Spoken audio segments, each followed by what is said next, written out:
kama wale wengine. Unakuja unaambia mtu mwenye anaanza maisha unataka kumpatia kazi in contract. Why?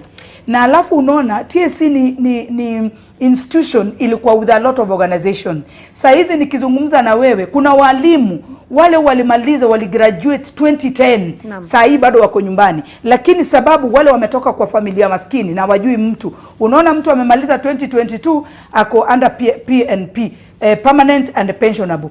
Kwa nini uleleze? Unajua kama kaunti yetu ya Kisii, unajua devolved services kama hizi za ECD. Devolved, our governor Simba aligeuza he doubled the salary of the ECD teachers. Walikuwa wanalipwa hizo 17. What will you explain a degree teacher amekuja unataka kumpatia 17 and unaanza kumintimidate na kumfuta kazi na amehitimu degree? What will make the degrees of this country attractive?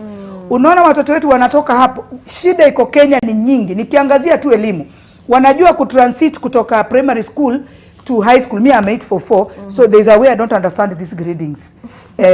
Sometimes I understand, wakati mwingine naelewa, wakati mwingine sielewi. Lakini kwa sasa mtoto anatoka the primary level, kuingia, we have systems of transiting our children kutoka primary to high school. Huyu ukipata hizi unaenda national school, unaenda sijui county school, sijui sub county school, sijui what school. Unaona wakifika pale, wakifika high school, wewe wakaja wakaweka grades, ilikuwa B ikaja ikaletwa mpaka C+. Meaning C+ wote wataingia, si mambo ya points kama kitambo. So hii C+ ndio wanaingia vyuo vikuu. Unaona? Sasa ikawa ile namba imeongezeka. Serikali ilikuwa inafikiriaje? Sababu namba kubwa itaenda university.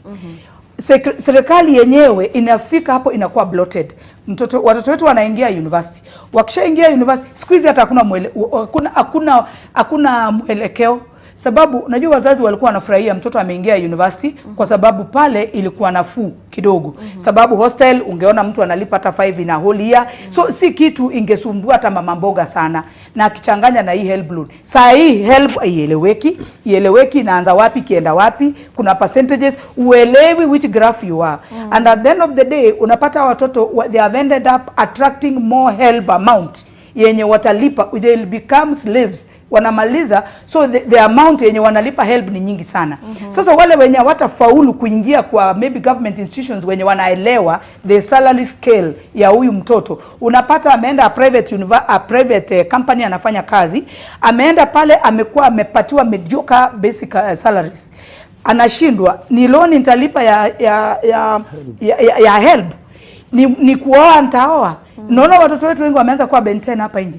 Kwa sababu umempatia 17,000. Huyu ni mtu ako na loan ya help. Anafaa alipe kodi, hajalipa chakula. Kuna mama yake, baba yake mwenye amemshughulikia. Hajahitimu kama mtoto wake. Like, you know, unajua tumesema, and we have put it in a way. So hao watoto wakitoka kwenye vyuo vikuu, wakitoka in big numbers. Sababu big numbers wamekuwa admitted. So you expect big numbers to get out. What happened to the hostels? Shida ziko Kenya ziko mingi. What happened to the hostels? Watoto wetu wanaenda kuishi na wamama na wababa wako kwa familia. Unaona mtoto anaishi hapa because it is cheap. Unaenda unatafuta a cheap room ndio mtoto wako commute to school. Ingawaje hakuna assistance za hostels. Katika usemi wa rais amesema kwamba ameshughulikia sana masuala ya elimu. Hilo ni swala ambalo tutakuwa tunaliangazia baadaye, lakini tu kushikilia kile ambacho umesema pamoja na Bwana Henry kuhusiana na bajeti, ni vyema pia tumpatie mtazamaji fursa ya kusikia alichosema Rais William Ruto, kwa sababu alitoa mwelekeo wa jinsi itakavyoshughulikia bajeti na kusema kwamba Kenya inanuia bado kukopa trilioni 1 ili kuwasilisha hizi hoja zote. Hebu tupate hotuba yake. We are in a very difficult financial position. This is something that the people of Kenya must understand, and that is why I am happy that we have a crisis. This crisis will help us be candid and speak to each other properly and contextualize where we are. We raised this year 2.3 trillion from our taxes. Of that 2.3 trillion, 1.1 trillion went to debt financing. 1 trillion went to salaries. What did we do? We had to go and borrow to pay the counties. We had to go and borrow to fund our education. We had to go and borrow to fund. Now, the funding gap we have done with the finance bill going down is that instead of borrowing 600 billion, we are going to borrow 600 billion plus 346 billion. That is close to $1 trillion. And let me tell you, my good friends, and I want us to be honest with ourselves. This is not how a country will get to a status where we are proud of our nation. This is not how we are going to, this is not how we are going to grow.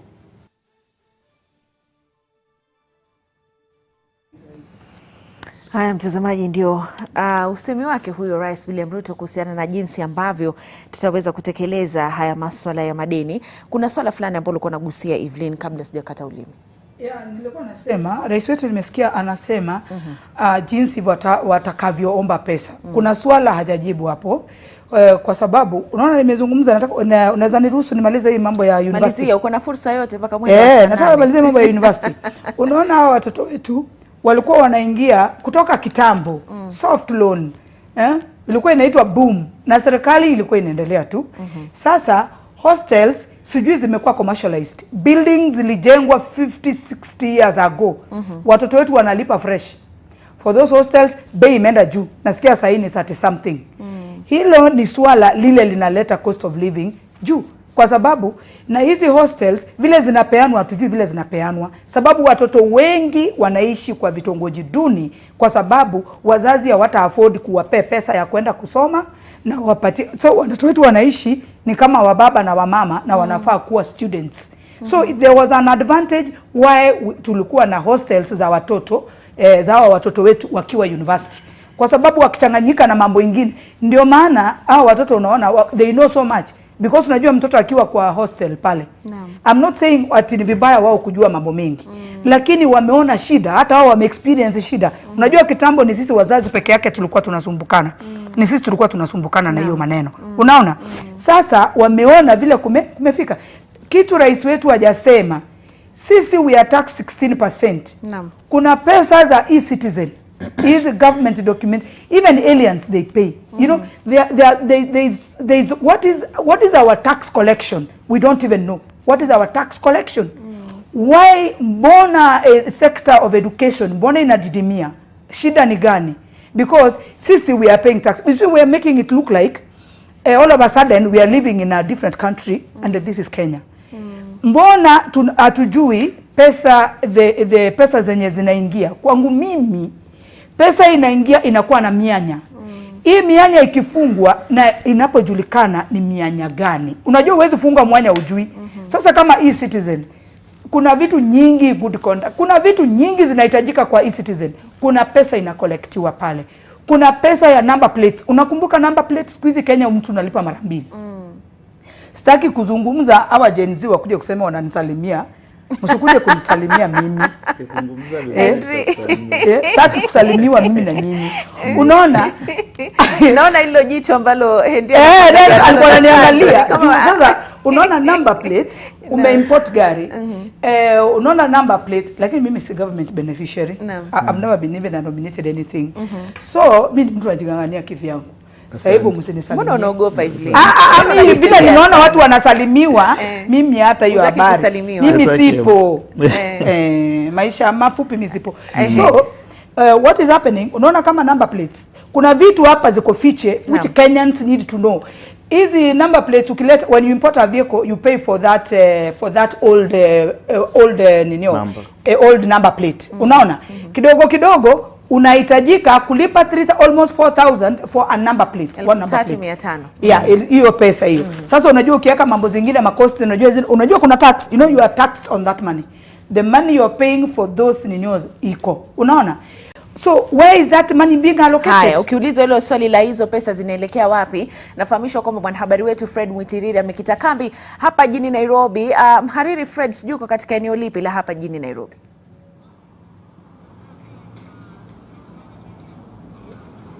Fred Mwitiriri.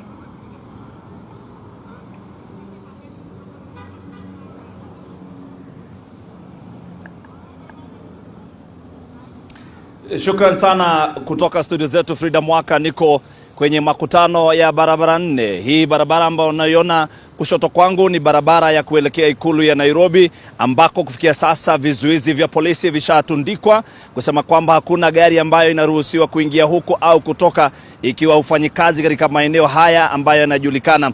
Vile vile ambavyo naona maafisa wa polisi washakita kambi hapa, maafisa ambao wamejihami kwa njia zozote zile, wako na silaha kuhakikisha kwamba hakuna waandamanaji wanaingia kwenye barabara hii ya kuingia kwenye ikulu ya hapa jijini Nairobi. Ukiangalia kulia kwangu ni kwamba upande ule mwingine ni barabara ya Ngong ambayo kwa kawaida waandamanaji huitumia sana kutoka maeneo ya Kibera kuingia hapa jijini Nairobi. Upande huu mwingine ni barabara ile ambayo kwa kimombo tunaita Valley Road, ambayo pia kuna mwanya ambako unaweza kuingilia ukaingia kwenye ikulu ya Nairobi, lakini hiyo barabara kule juu pia kumezibwa, waandamanaji hawezi kuingia. Upande wangu wa mbele naiona barabara ile ya Kenyatta ambayo inaingia mji wa Nairobi. Nikupe tu taswira ya barabara hii ni kwamba hakuna magari kama vile ambavyo tumezoea. Magari ni machache mno, magari ambayo kwa kawaida hapa kuna msongamano wa magari. Siku ya leo ni magari 1, 2, 3 zikiingia mjini na kutoka, lakini usafiri unaendelea kwa kawaida. Kule mjini tumetoka dakika chache zilizopita, ni kwamba kule hakukuwa na shughuli yoyote ambayo inaonyesha huenda kukawa na maandamano. Hata hivyo, kwa macho yetu tumeona vijana 1, 2, 3 hivi wakianza kujikusanya kwenye vikundi vidogo vidogo. Ukumbuke vijana hawa kizazi kipya kwa kimombo wanajiita Gen Z. Mara nyingi vijana hawa hawataki kuonekana kama kwamba wanakuja kwa vikundi vikubwa. Wanaingia 1, 2, 3 wakiwa vijana wadogo wadogo, kisha wanaanza kukusanyika, na ikifikia mwendo wa saa 6 nikiangazia wiki kama 2 zilizopita, Jumanne ya kwanza, ni vijana hao walikuwa wengi sana, na jinsi ambavyo waliingia mjini hatukujua, tuliwaona tu wameingia huko mjini. Lakini kufikia sasa ni kwamba barabara ambazo kwa kawaida waandamanaji huingilia wanajulikana maeneo ambayo kuna watu wengi sana, kama maeneo ya Kibera, maeneo ya Mathare, maeneo ya Mlolongo. Kwa hivi sasa barabara hizo zina ulinzi mkali. Kule mjini nimewapata maafisa wa polisi kutoka hasa kitengo kile cha Administration Police, AP kwa kimombo, walikuwa kule mjini kwa wingi sana. Kuna vitoza machozi 2, 3 vimerushwa pale kwenye eneo la archive, lakini shughuli si nyingi sana kama vile ambavyo tulishuhudia wiki iliyopita. Kumbuka siku ya leo vijana walikuwa wamesema kwamba wataingia mjini kuandamana, hasa wakisema kwamba wale ambao waliuliwa wiki jana katika maandamano, kufikia sasa inasemekana ni zaidi ya vijana 20 ambao wameuliwa. Wanasema watakuwa kifika mjini kuhakikisha kwamba sauti zao zinasikika. Ikumbuko mtazamaji ni kwamba Rais William Ruto ashasema kwamba mswada wa fedha mwaka 2024 ashauondoa, na akaambia vijana kwamba atakuwa na kikao nao siku ya Alhamisi, lakini kufikia sasa vijana wanasema hawataki kikao na hawataki kumtaka aingie kwenye vikao vyao vya kuzungumza. Nikiangalia mitandaoni wanasema kwamba wao ndio watamuita. Inasubiriwa kuonekana iwapo siku ya leo vijana hao watakuwa kiingia mjini kwa halaiki wakifanya maandamano. Kwa kawaida vijana hawa walipoanza maandamano yao, Frida, tukiwa kwenye studio zetu, kwa kawaida vijana hawa hawakuwa na fujo na vurugu. Siku ya Jumanne na siku ya Alhamis, siku ya kwanza, wiki ya kwanza ambapo walifanya maandamano, hawakuwa na vurugu siku hizo mbili. Hata hivyo, mtazamaji, walipoingia siku ya Alhamis, Jumanne wiki jana, ni kwamba kulikuwa na vurugu, na ndipo wakaingia kwenye eneo la bunge la kitaifa na seneti ya kitaifa, na vile vile wakaweza kuvunja milango, wakaingia hadi kwenye idara ya mahakama humu nchini. Ni siku ambayo ilikuwa na vilio, na ni siku ambayo vijana wengi sana walikufa. Nilikuwa kule kwenye bunge la kitaifa na nilikuwa pale kwenye mahakama ya upeo, yani Supreme Court, ambako kulikuwa na visanga vile. Lakini kwa kawaida wiki ya kwanza walipoanza maandamano hajajakuwa na vurugu, lakini maafisa wa polisi washasema kwamba kuna vijana ambao waliingilia maandamano haya vijana, na wakahakikisha kwamba wameanza kuzua vurugu, kuibiana, na hata kukatokea vifo siku hiyo. Ukiangalia kwa sasa ni kwamba maafisa wa polisi wanaendelea kulinda eneo hili maafisa wa polisi ndio wengi zaidi. Sijaona kwa wakati mrefu sana maafisa wa polisi wakiwa wengi hivi. Kwa hivi sasa naona maafisa ambao wamesimamilia hawa ni polisi wa kawaida ambao wako hapa eneo hili, na naona wakubwa wao wamesimama hapa. Kwa kawaida hawazungumzi na maafisa wa polisi. Hata hivyo tumemuona kamanda wa polisi jijini Nairobi akiwa anaingia mtaani, akipiga Bungei, akiwa anaingia mtaani na akiondoka kwenye barabara tofauti. Barabara hii ya ikulu ya Nairobi kufikia sasa, vijana na yeyote ambaye anataka kuingilia anaelezwa kwamba hawezi kuingia kwenye barabara hii. Frida, ukiwa na swali lolote, mimi niko hapa, nitakuwa nikizunguka kwenye barabara hizi zote. Niko hapa kwenye barabara hii ya ikulu, nitakuwa nikiingia kwenye barabara ile ya Ngong Road, nitakuwa kwenye barabara hii ya Kenyatta Avenue kwenda Juu Valley Road ambako kumekuwa na ghasia 1, 2, 3. Siku nzima niko hapa kuhakikisha kwamba ninakupa uhondo ambao unatokea dakika zozote zikitokea. Frida, ikiwa na swali litupe kwangu. Naam, asante sana Fredrick Mwitirire hapo, mhariri wetu tu akipiga darubini hapa jijini Nairobi ili kuangazia hali iko vipi. Na kama alivyogusia, amesema kwamba maafisa wa polisi ni wengi. Na labda tu Fred, ingekuuliza, Rais William Ruto aliweza kusema jamani, wa Kenya waachiliwa wafanye maandamano.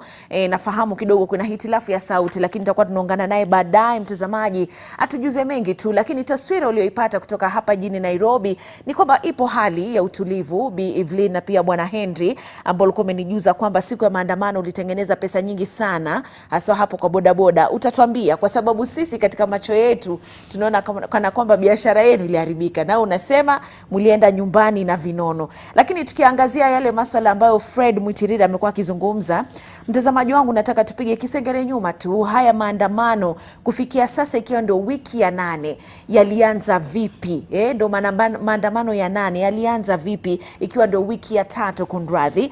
Labda tuangazie, ilianza na ule mswada wa fedha karibiwa kusoma kwa mara ya pili, na hapo tayari Wakenya walikuwa washatoa hoja zao na kusema kwamba wanataka kupinga ule mswada wa fedha. Kulingana na ile taarifa ambayo ilitolewa na shirika la utafiti Infotrack, iliweza kugusia kwamba Wakenya 77% waliamini kwamba mswada wa fedha unapoteza muda wao. Mtazamaji, tutakuwa tunarudia hapo, lakini kwa sasa nafahamishwa Ibrahim Karanja, mwanahabari wetu, amekita kambi hapa tu nje ya jengo la Nation katika barabara hii ya Kimathi. Ibrahim, hebu tupatie taswira kamili, kuko vipi uliko? Frida, nipo katika barabara ya Kimathi katikati mwa jiji la Nairobi. Nimekuwa katika mita kadhaa na barabara kadhaa katikati mwa jiji leo hii kuangalia taswira ilivyo asubuhi ya leo, siku ambayo pia baadhi ya Wakenya walisema kwamba watakuwa wakijitokeza kuendeleza maandamano, kwa sasa wakisema ni maandamano dhidi ya mauaji ambayo yalishuhudiwa katika maandamano yaliyokuwa dhidi ya mswada wa fedha wa mwaka 2024, kwa kuwa mswada huo tayari ulikuwa umeshaanguka. Jambo ambalo mimi nimeshuhudia ni wale ambao wana rai wenzao kuja katika mitaa na kuandamana. Ni maandamano dhidi ya mauaji ya raia ambayo yalifanyika. Kufikia sasa ripoti mbalimbali zikionyesha ni zaidi ya watu 30 ambao waliuawa katika maandamano ya wiki 2 za maandamano ambazo tumekuwa tukishuhudia. Na nikueleze tu mtazamaji ni kwamba katika jiji la Nairobi leo hii hali imekuwa tulivu, japo kama ilivyokuwa siku ya Alhamis na siku zote zile za maandamano, idadi ya watu walio mitaani ni ndogo sana. Magari ambayo kwa kawaida huwa barabarani pia ni machache mno, na kuna wingi wa maafisa wa polisi ambao wanashika doria. Tumetembea na mwenzangu Chris, tukatembea hadi katika barabara ya Kenyatta Avenue, vile tumeelekea hadi barabara ya Processional na pia barabara ya Nyerere upande wa Ikulu, na barabara ya Moi Avenue, na maafisa wa polisi ni wengi sana ambao wapo hapa. Na Frida, kuna jambo ambalo litakuwa vyema kuangazia siku nzima, manake kuna lile swala la maafisa wa polisi ambao wanashika doria pasi na kujitambulisha. Nazungumza kuhusu maafisa wa polisi ambao wamejifunika kabisa nyuso zao, na pia hawana sare rasmi za maafisa wa polisi na wamebeba bunduki. Mwenyewe nimepatana nao asubuhi hii ya leo wakipia kamata baadhi ya watu ambao walikuwa mitaani. Kwa hiyo ikizingatiwa kwamba ni swala ambalo lilijadiliwa na mahakama siku chache zilizopita, na pia utumizi wa nguvu katika maandamano kama haya, huenda iwapo kutakuwa na maandamano, huenda tukashuhudia kukiukwa kwa amri ama ilani ya mahakama na maafisa wa polisi, haswa katika kutumia nguvu. Manake hawa maafisa ambao wamejifunika kabisa na kueleza Frida kwamba huwezi ukajua ni nani haswa ambaye yuko na bunduki, wamevaa sare, nguo za raia wanavyosema civilian, hauwezi kuwatofautisha na huwezi kujua ni nani anayekukamata ama ni nani ambaye unazungumza naye. Nimeona pia wakikamata kila mtu ambaye wanashuku kwamba yupo katika maandamano haya. Pia hapa katika barabara ya Kimathi muda mfupi uliopita nimepata baadhi ya maafisa wa polisi, japo hawa walikuwa na sare rasmi, wakizungumza na baadhi ya waandamanaji ambao walikuwa hapa, wamebeba bendera ya Kenya na kujaribu kueleza waelekee makwao, japo hawa waandamanaji ambao walikuwa wa kike wachanga mno, wakisema kwamba tunapigania haki yako. Kwa hiyo na maafisa hao wakawaacha na kuondoka. Vile vile awali pale katika eneo la GPO dakika chache zilizopita tulipokuwa na Chris, tulishuhudia vitoza machozi kutupwa mara moja tu, lakini ilikuwa ya kuwatawanisha watu ambao walikuwa katika kawaida. Kuna stendi ya magari pale GPO unapoingia upande wa katikati mwa jiji. Kwa hiyo vitoza machozi zilitupwa hapo kidogo na watu waliokuwa hapo wakatawanyika. Kwa hiyo ndio jambo ambalo tunaweza kuripoti kufikia sasa, kwamba siku hii ya Jumanne, wakati ambapo baadhi ya Wakenya walisema kwamba watakuwa wakirejea mitaani, wengi pia wakionyeshwa kwamba walipata hamaki kutokana na ile kutokana na kauli alizotoa rais katika mahojiano na vyombo vya habari siku ya Jumapili. Ikawa kwamba hata wale ambao uliwasikiza katika X space hata jana na juzi wakizungumza kuhusu ni vipi ambavyo wataweza kuendelea na mchakato huu, kusonga mbele na mchakato huu, wakitaja idadi ya watu ambao walifariki. Kumbuka watu walianza kufariki katika maandamano haya kuanzia Alhamis ya wiki mbili zilizopita. Manake watu wa kwanza ambao walikuwa wakitajwa waliouawa katika maandamano haya ni pamoja na kina Rex Masai siku ya kwanza, na wakati siku ya Jumanne wiki iliyopita, wakati ambapo halaiki ya watu iliingia katika bunge la kitaifa, majengo ya bunge hapa Nairobi, na pia katika majengo mengine ya serikali, watu wengine pia zaidi walifariki, na ripoti za maiti autopsy ikionyesha kwamba wengi walikuwa na majeraha ya risasi ambayo ilitumika, na ikapelekea pia wao kupelekwa mahakamani ama kesi kuwasilishwa mahakamani kwamba maafisa wa polisi wasije wakatumia nguvu kupita kiasi katika kupambana na waandamanaji ama katika kupambana na maandamano. Na wiki iliyopita koti ikasema kwamba si vyema na ni hatia kwa maafisa wa polisi kuwa na vitoza machozi, kuwa na risasi na pia risasi zile za rubber bullets ambazo zinatajwa, lakini ni jambo ambalo tulitoka leo hii kuona iwapo kutakuwa na kufuata ilani hiyo ya mahakama na maafisa wa polisi, japo hatujashuhudia makabiliano ili tuseme kwamba wamekiuka. Tumeona kwamba wamejihami vilivyo, na kuna hilo kundi ambalo linazunguka na Land Cruiser ambalo ni la maafisa ambao wamejifunika kabisa. Pia kuna kila kona unapopiga, kila mtaa unayopita katika katikati mwa jiji unapatana na pengine lori ya polisi ama Land Cruiser ya polisi ambaye inashika doria hapo. Kuna maafisa ambao pia wanatembea kwa miguu wakishika doria kuhakikisha kwamba maandamano haya hayafanyiki. Sijui iwapo nitaweza kuzungumza na baadhi ya watu ambao walikuwa hapa. Vipi bro? Tutazungumza baadaye, sio? Baadhi ya watu ambao walijitokeza katika barabara hii ya Kimathi, tusikie watatuambia vipi. Chris, naona kuna kundi ndogo tu ambalo awali walikuwa wakizungumza na wale maafisa wa polisi waliotaka waelekee nyumbani. Tuone iwapo watakubali kuzungumza nasi na watueleze ni kipi ambacho kimewaleta mitaani leo, ikizingatiwa kwamba jambo ambalo walikuwa wakipigania lilikamilika. Sijui tunaweza zungumza moja kwa moja katika NTV. Tuanze na wewe ndugu yangu. Niambie unaitwa nani? Awali nimefika hapa, nikaona na bendera ambazo mnabeba. Vile vile niliwapata na maafisa wa polisi. Swali kuu ambalo lipo kwa Wakenya kwa sasa ni kwamba maandamano haya yalianza kama maandamano dhidi ya mswada wa fedha mwaka 2024. Mswada huo tayari uliondolewa na rais. Na wengi wanajiuliza ni kipi ambacho kinaendeleza maandamano kwa sasa. Anza kwa jina lako. Jina langu ni National Ching kutoka eneo la Kasarani.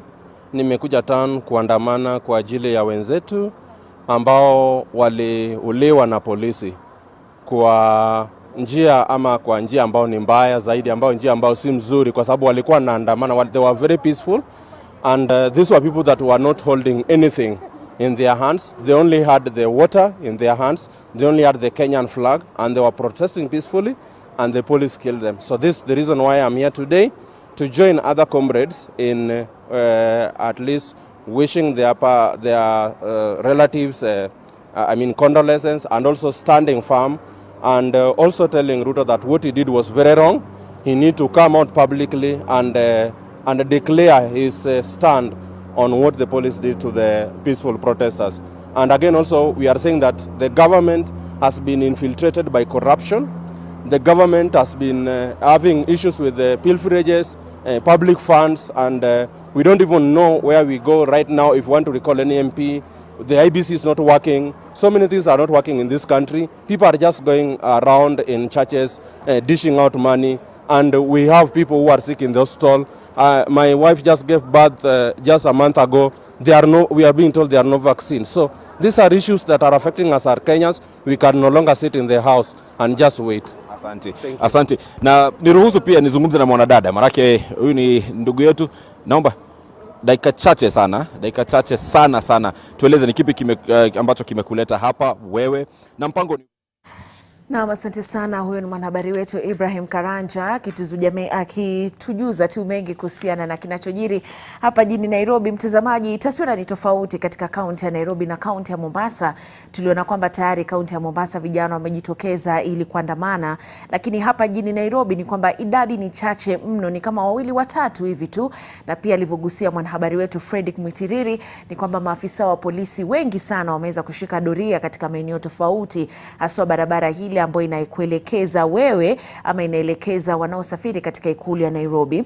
Na mtazamaji, kabla tujaenda kwake Fred Mwitiriri, ilikuwa tunaangazia ile safari ya maandamano haya ambayo imeingia ndio maandamano ya 8, ikiwa ndio wiki ya 3, na tuligusia kwamba mswada wa fedha karibia kusoma kwa mara ya pili ndilo swala ambalo safari ilianzia hapo. Na mtazamaji, ikakuwa ni kwamba yale matamshi ya mbunge Kimani Kuria na wabunge wengine katika serikali yakaweza kutonesha kidonda ambacho wageni wangu studioni wamesema hili si swala la hivi majuzi, Frida, ni swala ambalo lilianzia na mababu zetu. Na katika yale matamshi tu, mtazamaji, tuliweza kusikia kama mwenyekiti yule Kimani Kuria akisema kwamba mkate unatozwa ushuru, kwani huu mkate unaleta ugonjwa wa kisukari, ndiposa wanatoza ushuru wa juu. Vile akasema kama wewe huwezi ukalipa ushuru wa gari kuwa tayari kutembea. Hilo ndio swala ambalo kidogo tukasema ikakuwa ni kama kichocheo.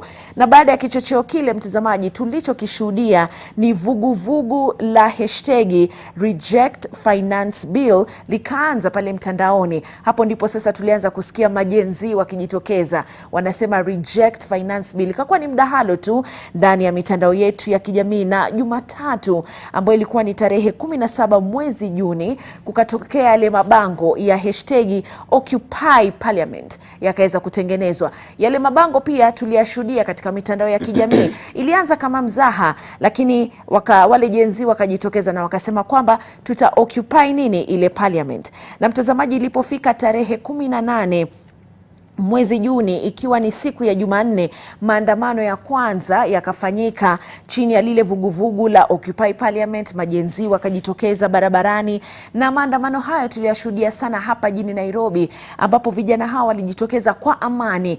Wengi walikuwa wamejitokeza, silaha yao ilikuwa ni simu, walikuwa wanachukua video wanaweka katika mitandao ya kijamii, wakasema kwamba haya ni maandamano ya amani, tunataka kupinga mswada wa fedha mwaka 2024. Ilipofika siku ya Jumatano, ikiwa ndio tarehe 19 mwezi Juni, yale maandamano sasa yakashika kasi katika zile kaunti zingine. Tukashuhudia kama kaunti ya Mombasa, kaunti ya Nakuru, kaunti ya Nyeri wakaanza kujitokeza. Hata Eldoret pia vile tuliona kwamba wananchi waliweza kujitokeza.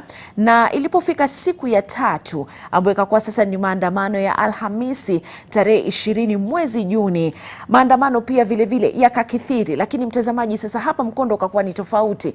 Tulianza tulianza na maandamano ya amani. Ilipofika majira ya jioni, vurugu sasa likaanza kushuhudiwa katika maeneo tofauti hapa jijini Nairobi. Hapo ndipo tuliweza kushuhudiwa maduka yakiweza kuporwa, na Gen Z wakajitokeza na wakasema sisi tulijitokeza kwa amani, kumaanisha kwamba hawa ni vijana tofauti ambao wengi wangewaita kama ni wahuni tu, ambao walijitokeza kuja sasa kuharibu biashara. Wengi wakadadisi na kutathmini kwamba labda hapa sasa kuna mkono wa viongozi wa serikalini, kwa sababu sisi kama Gen Z hatukuwa na viongozi, tulijitokeza sisi kwa sisi tu, tukaenda barabarani, tukapiga kelele zetu, tukapinga mswada wa fedha. Tulikuwa tuna silaha moja, silaha ilikuwa ni simu, lakini kwa sasa tunashuhudia mambo tofauti. Mtazamaji, ikafika sasa siku ya Jumapili, tukashuhudia kwamba pia Rais William Ruto alikuwa anazuru Nyahururu kule, na sasa ikatokea ni si Occupy Parliament tena kama hashtag ikabadilika ikakuwa ni Occupy Churches. Wakasema sasa tuna occupy kule makanisani. Wanasiasa wakakatazwa kuingia makanisani. Hata mke wa rais ambao ni mama wetu wa taifa alikuwa anatarajiwa pia kufika katika kanisa moja hapa jijini Nairobi, lakini hangeweza kufika. Wanasiasa wakazuiliwa kuingia kanisani. Sasa maandamano yakachukua mkondo tofauti kabisa, pale ambapo vijana wamekerwa na viongozi, na viongozi inaonekana kana kwamba ni kama wako na mkono wa kushinikiza vijana kuleta vurugu, na wanasiasa wakaanza sasa kuchomewa nyumba zao, na hata afisi ikakuwa ni hashtag wanasalimiwa. Hapa jijini Nairobi tuliweza kuona kwamba walifika bungeni, afisi ya Gavana Sakaja vile vile ikaweza kushambuliwa. Tukaona pia hata nyumba ya Kimani Kuria pia vile vile iliweza kushambuliwa. Na mtazamaji, ilipofika siku ya Jumamosi kwa kuwa na ule mkutano katika mtandao wa Twitter, Twitter Space, ikakuwa ni mkutano ambapo vijana walijitoa mhanga ili kuweza kuzungumza na viongozi na kuuliza maswali na kupitia vile vipengee ambavyo vimejitokeza katika mswada wa fedha mwaka 2024. Lakini hatutasahau kusema kwamba katika hii swala zima ambapo vijana walikuwa wamejitokeza, mtazamaji wangu, ni kwamba tuliweza kushuhudia kilio pale ambapo tumewapoteza vijana mashujaa ambao waliweza kujitokeza na kupinga huu mswada, wakaenda barabarani. Wapo idadi kubwa sana, na idadi hiyo pia tutakuwa tunaiangazia baadaye kupitia ile tume ya haki ya binadamu nchini KNCHR, ambao imegusia kwamba idadi ile waliofariki imegonga 39 na 361 wameweza kupata majeraha. Kwa mfano tulikuwa naye Rex Masai, kijana ambaye aliweza kupigwa risasi. Kennedy Onyango, mtoto mdogo kabisa, tuliweza kuona kwamba alipigwa risasi kule Rongai.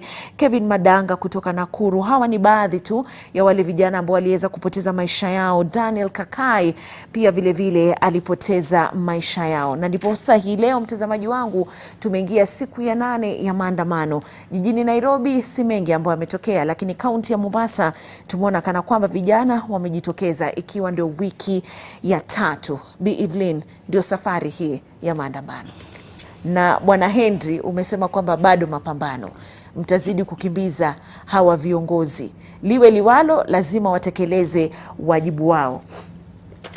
Tukiangazia hii safari yote, kumekuwa na masuala ambayo pia yameweza kujitokeza, haswa katika hotuba yake Rais William Ruto. Kuna wale ambao wanajihisi kana kwamba, na Evelyn alikuwa amegusia hilo swala, ni kama kidogo kama vile panya anakuuma alafu tena anakupepea.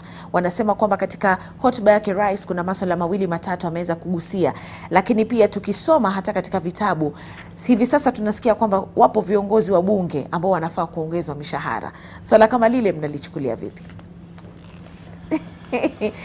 Ulikuwa unasinzia? Sisinzia. Nakusikiza. Hiyo inaitwa listening attentively ama ni keenly.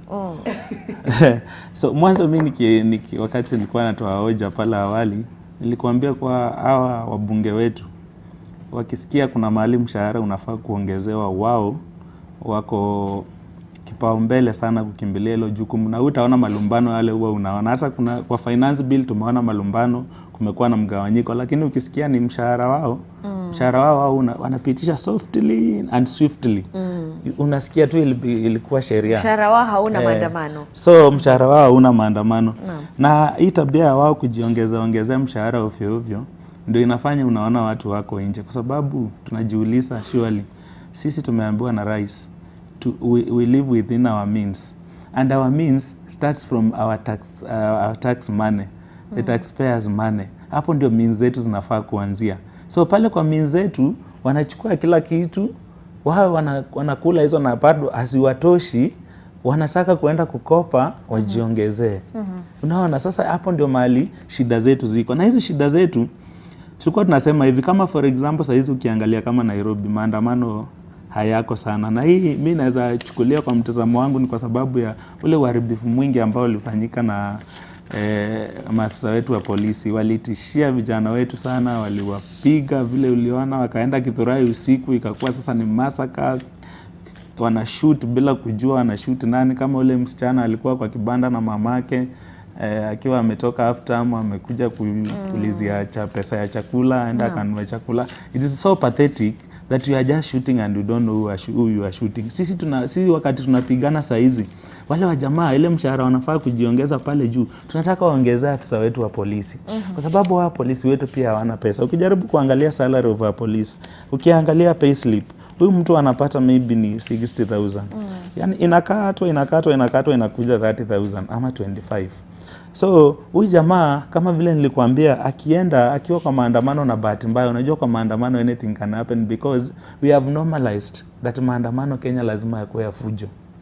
Vile iko, yani lazima polisi watumie hizo vitoa machozi, watumie yale maji machungu, unaona? So katika hiyo harakati hiyo ndio inapatia members of public ama our Gen Zs, inawapatia ile inawasisimua kuwa kuna shida. So lazima pia na wao wajiami ile kujipanga pia kama wao. So unapata katika hiyo mushkili, maybe polisi ameumia kama ule jamaa wetu aliumia mikono. And at the end ukiangalia vizuri unapata ni sisi wenyewe, hata polisi, afisa wetu wa polisi akiumia, ni sisi wenyewe tunachanga pesa tunamsaidia. Sisi hatuna ubaya na polisi. I think police are taking some wrong orders from somewhere. So we want these guys wapangu. Unaona kama vile our militaries, hata vile walikuja barabarani, they showed us a very different picture. These guys are very friendly. These guys are very genuine. They tell you don't destroy, this is our country. Unaona?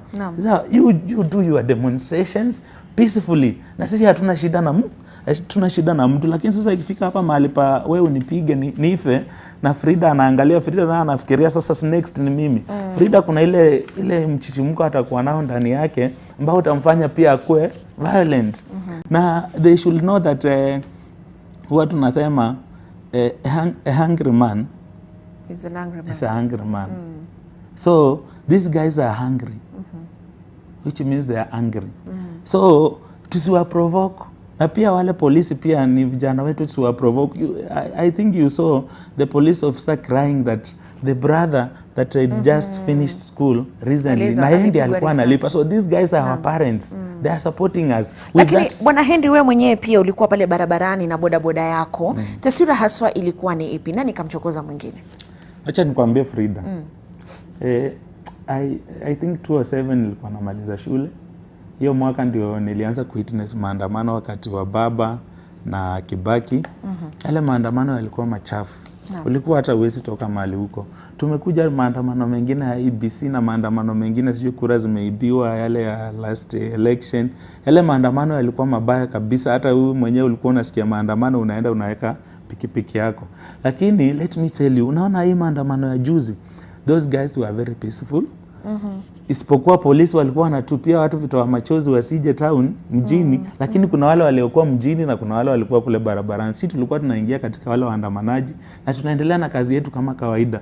Mtu anaandamana, anasikia mimi nimetosheka na hapa, anakuambia utanipeleka hapa Parklands. Ulikuwa unapata for real wazazi walikuwa wanakuja na watoto wao. Wanaandamana. Huku nyuma kulikuwa so peaceful. And mimi mwenyewe nilikuja mpaka somewhere at Cardinal Otunga. Si kufika vizuri pale, kulikuwa na furugu, lakini nilifika pale na kulikuwa so peaceful. Ile furugu ilikuwa tu pale mbele, polisi kukimbishana na wajamaa wawili watatu. Haya, kuna polisi ambaye akipita mahali watu wako peaceful. Huko chini, si hapa Nation Center kulikuwa na watu. I think sijaona uharibifu Nation Center. Hapa chini kulikuwa na a lot of crowd. Lakini kulikuwa na uharibifu. So uharibifu ulikuwa unatokea wakati ambapo polisi anataka kutumia nguvu. Polisi anataka kuonekana maybe anafanya kazi. Na mimi ningetaka kusema katika hii polisi yetu tuko na Gen Zs. Kama wale wazee wako hapo wa zamani wameshindwa kuchukua hizi orders za kisasa because it is not a police force, it is a police service. Naam. So wanafaa wapeane order za police service, sio za police force. If at all watashindwa kupeana order za police service, then wawachia vijana waongoze, na tuongoze kama vijana wenzao. Tukienda tunaongea, tunauliza ni aje buda, iko vipi, tutaenda aje, akujeni hivi, lakini nyinyi bora tu msifanye uharibifu. Mimi niko kazi yangu, pia nyinyi mko yenu. Sisi kama Wakenya tunapigania hawa polisi kwa sababu wao hawezi andamana.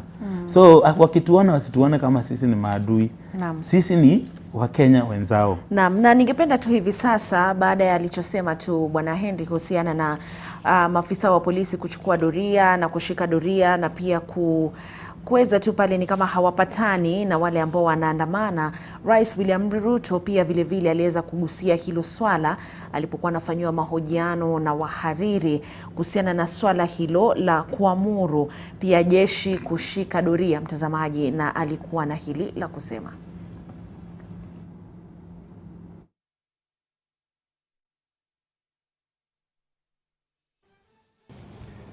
Over 20 people are dead. 39 are missing through state-driven abductions. And first, they're asking a very simple question. 24 people dead. Your Excellency, do you have blood on your hands? I have no blood on my hands. 19 people, to the record that I have from the security agencies, are dead. Very unfortunate. As a democracy, that should not be part of our conversation. 2.4 billion of property has been destroyed. The office of the Chief Justice has been burnt. City Hall has been burnt. Parliament has been burnt. That is the situation. Let's turn lives, Your Excellency. 19 people dead. Your Excellency. We have 19 people dead. I said 24, you said 19. Let's turn lives. And number two, Your Excellency. On abductions. Your Excellency, let's turn lives. There are people who are burying their children, whether they're 19 or 24. And they're watching now, and they want to see how you feel about the deaths. Give us your feelings, Your Excellency. Let me tell you. And we could give examples, Your Excellency. There is a 12-year-old boy, Kennedy Onyango from Rongai, whose mother narrated how his boy was basically just going to get books for his schoolwork. There is Rex Masai, who was shot in the middle of the street in Nairobi. And these are real human beings. Don't you feel a sense of responsibility for what is going on in the country?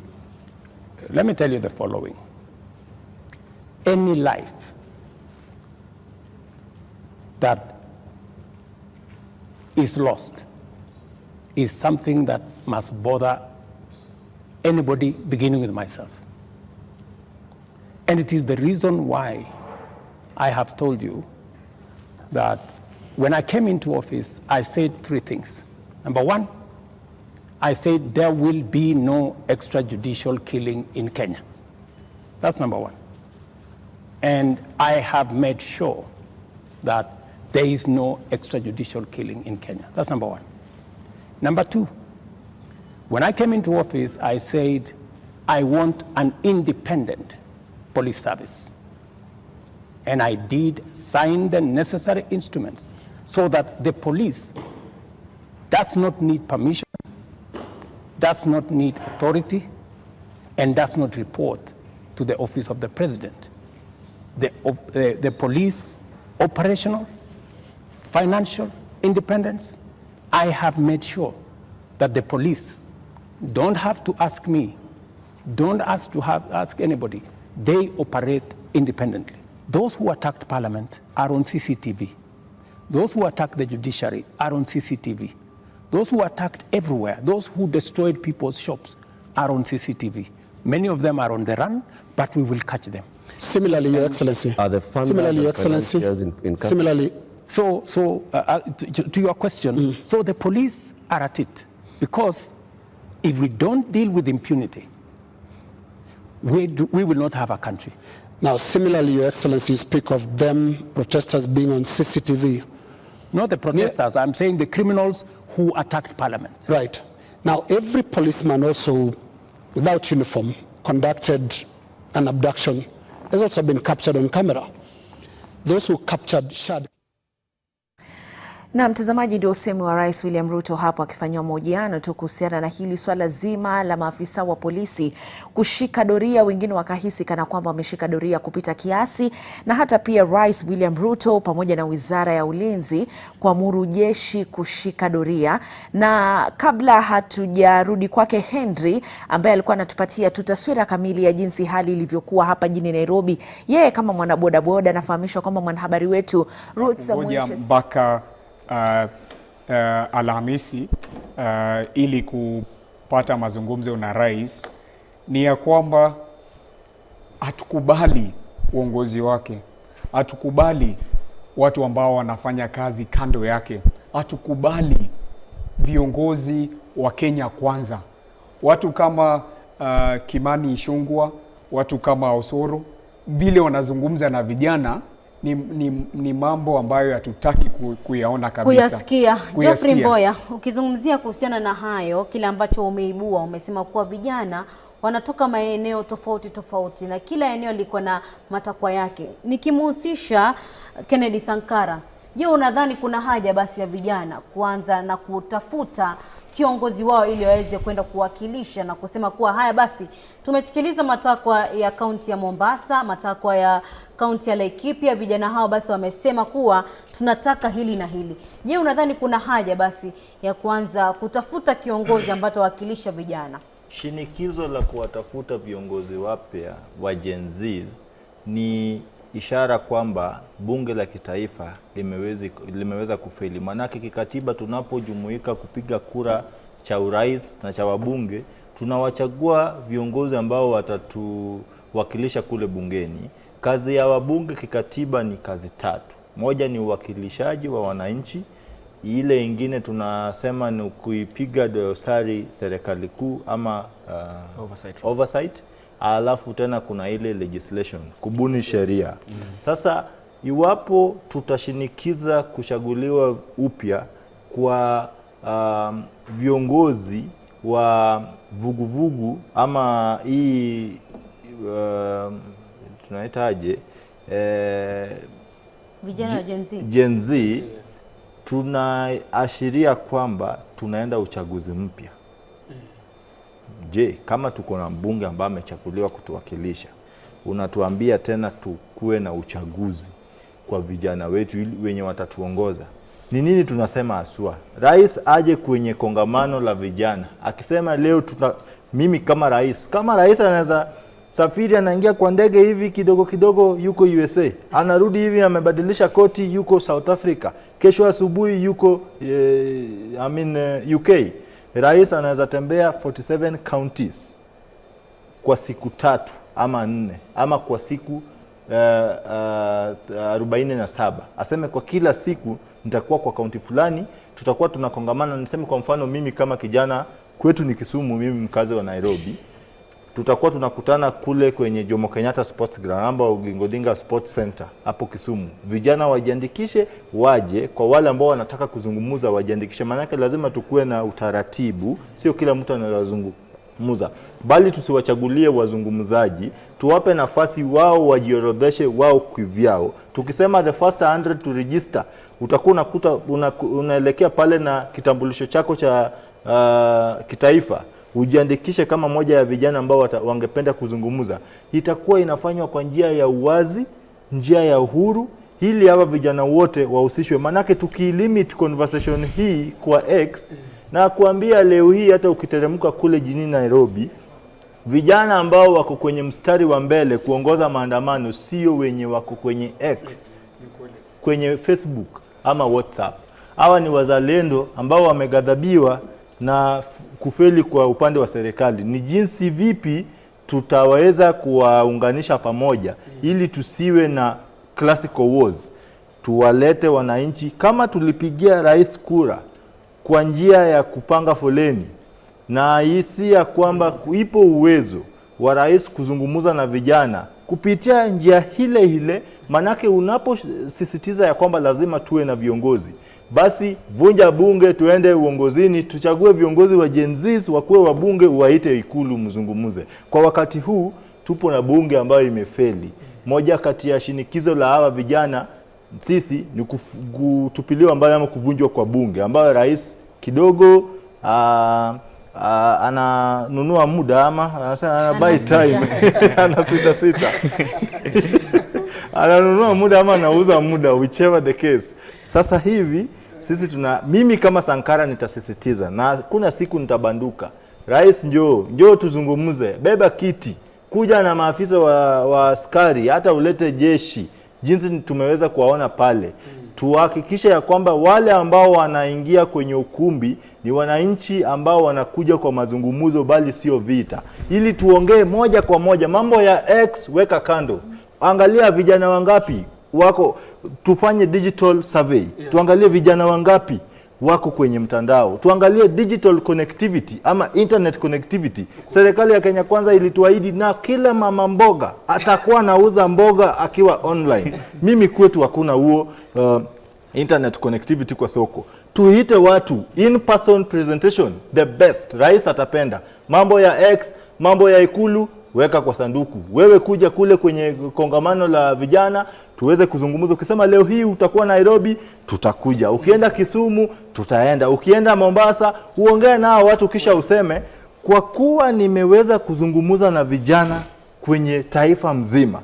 Na kwa wale ambao waliweza kuzungumza, labda waweze kuchagua moja kati yao ama watatu ama namba fulani waweze sasa kutekeleza matakwa yao. Sio kutuambia ya kwamba tuchague watu 100 ili ujue hata watu 100 wanatoka wapi. Hayo tu ndio pendekezo langu, lakini ofia langu ni kwamba serikali tulio nayo kwa wakati huu ni ile serikali la sikio la kufa halisikii dawa. Utazungumza ujijazie kisha akwambie, jinsi nilivyosema kwa mstahiki meya, moja kati ya madiwani anasema, bwana meya, wale ambao wanapigana kule kwenye streets ni wapiga kelele, jioni watatulia. Hivyo ndivyo tunavyoshuhudia kwenye serikali ya William Samoei Ruto ambaye ni rais wa Jamhuri ya Kenya. Naam, Kennedy Sankara ambaye anasema kwa mwamko huu wa vijana wa Gen Z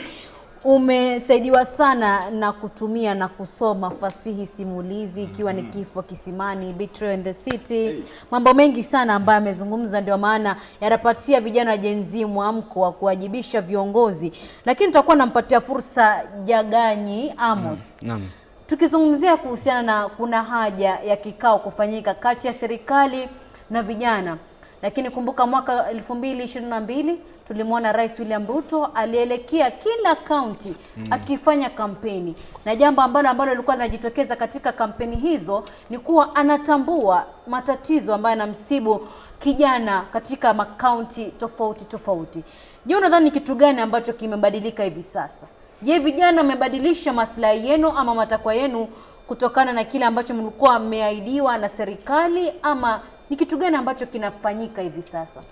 Naam, shukran. Ningependa tu kuliongezea lile Sankara amesema ya kwamba rais jinsi alifanya kampeni akienda kutoka county hadi county, zingine hadi akijirudilia hakuje namna hiyo. Kwa sababu tukisema ni mambo na majadiliano na komiti, tumekuwa nazo komiti nyingi.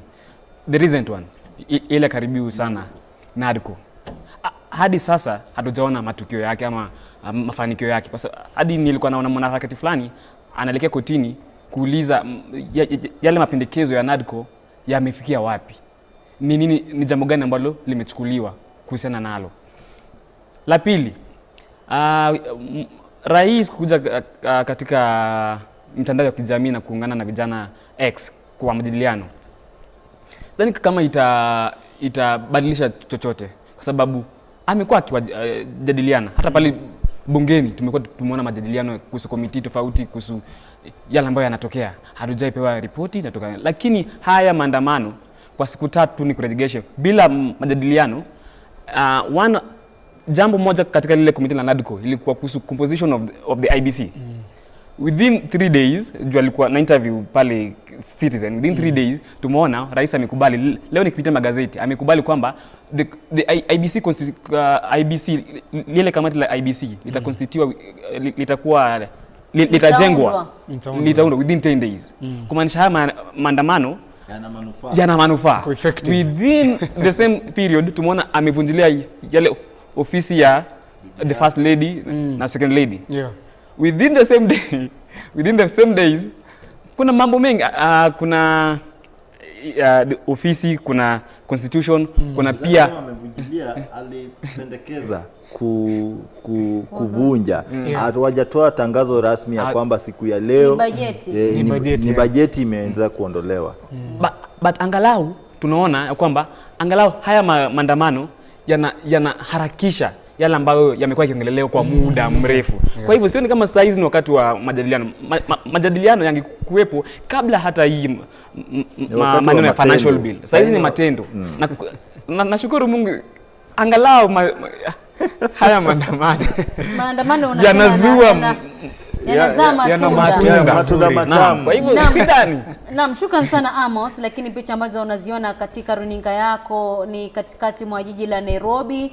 Tunaona hewa imebadilika, ni moshi ambao unafuka wa vitoa machozi, wengine wakilia huku wengine waliovaa barakoa wakijizatiti wakisema kuwa basi wakati ni sasa. Tunaona baadhi ya wakazi wa kaunti ya Nairobi ambao wako pale ni kama wamejificha wakijaribu kujiosha macho kutokana na vitoa machozi ambavyo huwa vinawasha mtu kama njia moja ya kutawanya waandamanaji, ikiwemo ni ile agizo ambalo lilikuwa limetolewa na mahakama ya Malindi ya kupiga marufuku ya muda utumizi wa vitoa machozi, maji ya mwasho na risasi za mpira au kipenda rubber bullets. Lakini kile ambacho nakiona pale, vitoa machozi vinatumika na maafisa wa polisi ambao huenda wakizidiwa na waandamanaji. Wanajeshi wa KDF wako tayari kuingia jijini Nairobi ili kuhakikisha kuwa hali ni tulivu. Lakini picha ambazo naziona pale, tunaona maduka yamefungwa kutokana na hofu ya kuwa wakati wa maandamano biashara zitaharibiwa ama zitaporwa. Kumbuka kwamba tuliona wiki jana biashara nyingi ziliporwa. Wafanyabiashara wanaendelea kulia hata baada ya maandamano, na maandamano yakiendelea. Hawasijue baada ya maandamano na kila kitu kinaletewa suluhu, je, biashara zao watazifufua vipi, hasa wakati huu ambapo ni mfumuko wa bei unaendelea kukumba taifa la Kenya na gharama ya maisha inaendelea kuasibu Wakenya wengi, hasa wa pale mashinani na vijana wengi ambao wanasema kuwa tutazidi kuandamana kwa sababu hata hizo kazi za kila siku hatuna. Nitakuwa namuuliza Geoffrey Mboya ambaye yuko hapa katika studio zetu, ni kijana wa Gen Z pamoja ni mwanaharakati.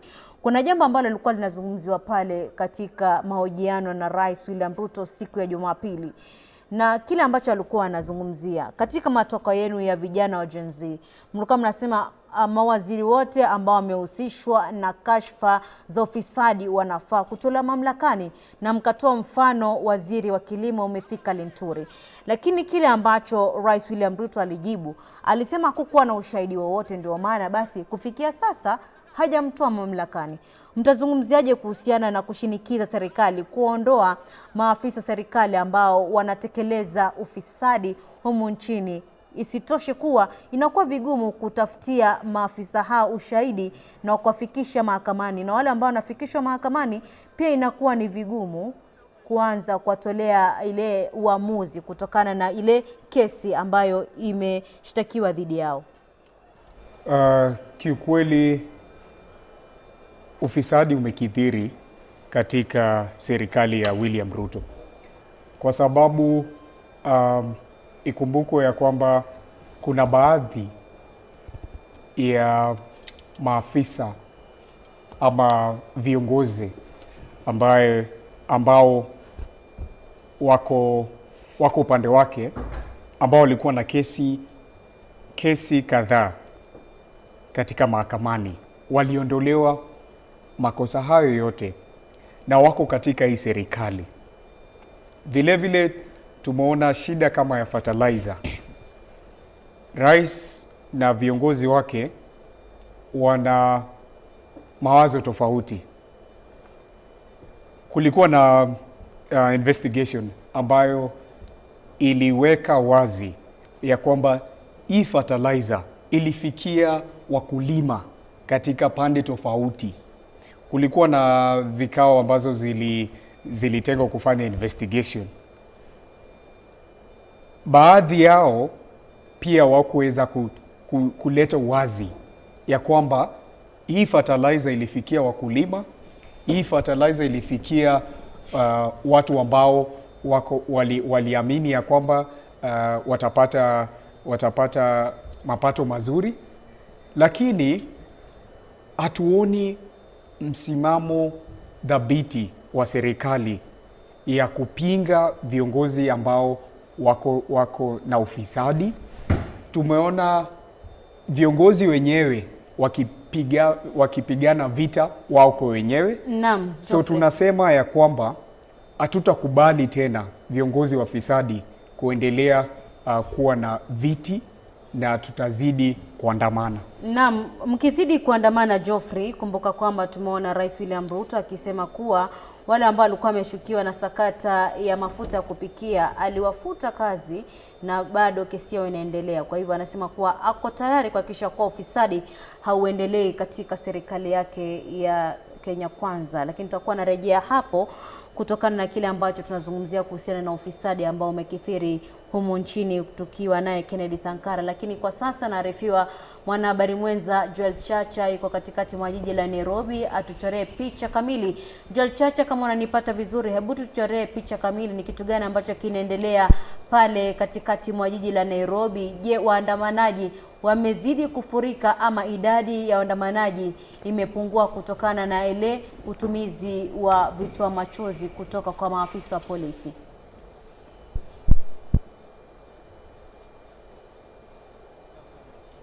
Kituo cha mabasi yanayotoka eneo la Umoja, hasa ikiwa ni katika barabara ya Jogoo kuingia katikati mwa jiji la Nairobi, na lori lile ambalo nalitazama hivi sasa linatumiwa na maafisa wa usalama kama jela ya muda mfupi ama kituo cha polisi cha muda mfupi kwa wale wanaotiwa nguvuni.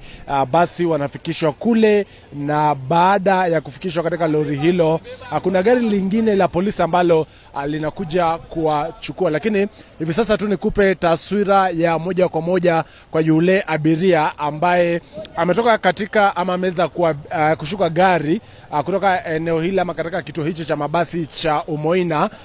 Na haswa vile vile nikikupatia taswira ya jinsi biashara zinaendelea. Kama unavyotazama, biashara kadha wa kadha zimefungwa, na zile ambazo zimefunguliwa tumeshuhudia ikiwa basi wafanyabiashara wameweka mikakati yao binafsi ili kuweza kuzilinda biashara hizo.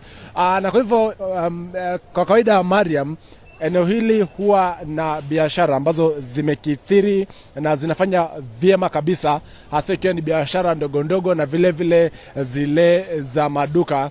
Lakini ikifahamika kuwa kipindi cha COVID-19 kileza kupita, lakini kuna biashara ambayo hivi sasa imeweza kubainika, haswa ikiwa ni kuhusiana na ni kuhusiana na swala zima bila shaka ikiwa ni kuna hoji sisi wananchi wenye biashara zetu zinaharibika. Labda tueleze unafanya biashara ipi na imeathirika kivipi? Ile kitu iko tunasema maandamano sio mbaya. Sawa sawa. The constitution allows citizens to demonstrate. But there is nowhere the constitution says demonstrate as you destroy people's sources of livelihoods. That one X. Hata kwa Gen Z katiba yenye bado hatuna, hiyo hawataiweka mahali. Sawa sawa.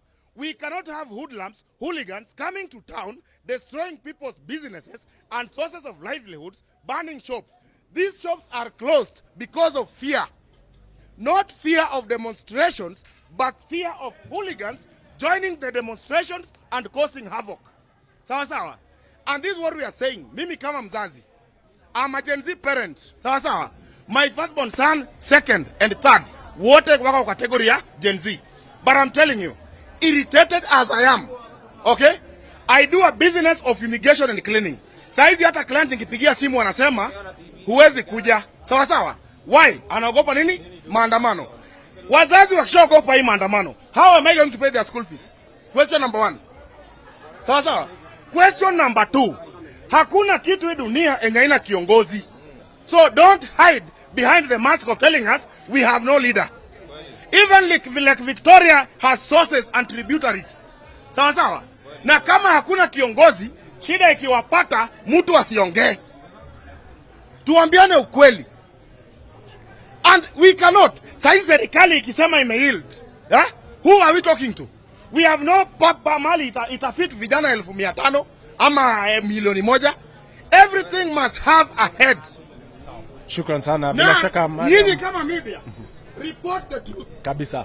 Bila shaka Mariam ni baadhi tu ya wale ambao biashara zao zimeathirika, haswa ikiwa ni katikati mwa jiji hili la Nairobi. Wanaelezea manunguniko yao haswa kufuatia hasara wanayozidi kukadiria, ikizingatiwa maandamano haya kwa siku za hivi majuzi vilevile ameweza kushuhudia haswa watu wachache wakitumia fursa hiyo kupora mali. Lakini hivi leo kama unavyotazama Mariam, biashara kadha wa kadha zimesalia kufungwa, ikiwa basi ni kutokana na hofu haswa ya swala zima la wizi unaotokana. Labda naweza kuhusisha wale ambao wako hapa haswa wakionekana kulinda biashara. Labda naweza kutueleza jina lako na hivi sasa unaonekana kuwa katika nje ya duka. Je, unafanya biashara hapa ama nia yako katika duka hili ni? Kwa majina naitwa Sylvester Cheng. Mimi nifanya kazi kwa hii duka. Sababu yetu kukaa kwa hii duka, wale vijana wanaandamana, kuna wale wanaandamana na ukweli na kuna wenye wanaandamana na njia ya kuiba maduka za watu. So that's why unaona wamekaa hapa na marungu wanalinda duka yao. Mariam, ni jinsi tu nilivyokueleza, ni mikakati ya binafsi ambayo wameamua kuiweka ili kuhakikisha mali yao haitaporwa, hivyo basi kukadiria hasara, na wengi wao wamebeba ikiwa ni vyuma, vilevile mbao na hata rungu, ili tu kuhakikisha iwapo kutatokea hali hiyo basi hawataweza haribiwa mali yao. Na vilevile kumbuka kanda za CCTV zimekuwa muhimu sana haswa katika kubaini wale ambao wameweza kuvamia maduka haya na kuwapora. Na kama mnavyotazama, huyo anahakikisha kuwa CCTV yake iko salama kabisa, na iwapo basi hali hiyo itatokea ataweza kupeleka picha hizo katika idara ya upelelezi wa makosa ya jinai ikiwa ni DCI, na kuwatambua wale wezi ambao watafikishwa mahakamani, na vilevile kuweza tu kuhakikisha kuwa wanafidia yule aliyeporwa mali. Kwa hivyo ndivyo hali ilivyo, ikiwa basi biashara kadha wa kadha zimefungwa, biashara za aina yote Mariam.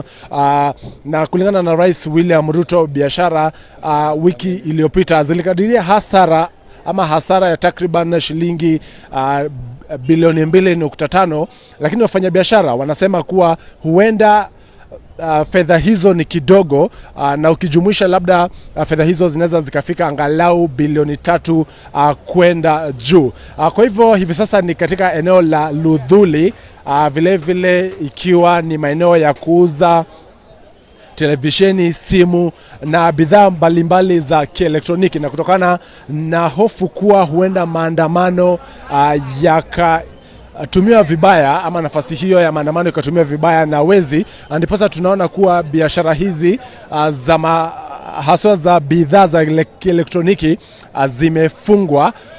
Na vilevile kumbuka katika kanda za CCTV ambazo tuliweza kupata, kulitokea hali ambayo baadhi ya wale ambao wanatumia maandamano haya vibaya walivamia maduka na kuiba vitu kama vile simu na kadhalika. Na kwa hivyo ndivyo hali ilivyo Mariam. Tumewaona wengi hasa ikiwa wameketi na marungu ama na rungu kuhakikisha tu kuwa wanalinda biashara zao ili zisivamiwe na yeyote. Hivi sasa labda niweze kuzungumza nao wanieleze hatua ipi wamechukua, hawana imani na maafisa usalama au la. Karibu sana, labda utueleze jina lako na mbona amechukua hatua hii ya kulinda biashara zenu wenyewe. Tunalinda waharibu, ndio tunasuhiwa wasikuje kufunya nduga zetu. Labda wiki jana kuliweza kutokea labda wezi wakavamia duka lako? Hawakuvamia vande hii yetu, lakini walivamia vande zingine. Naam, shukran.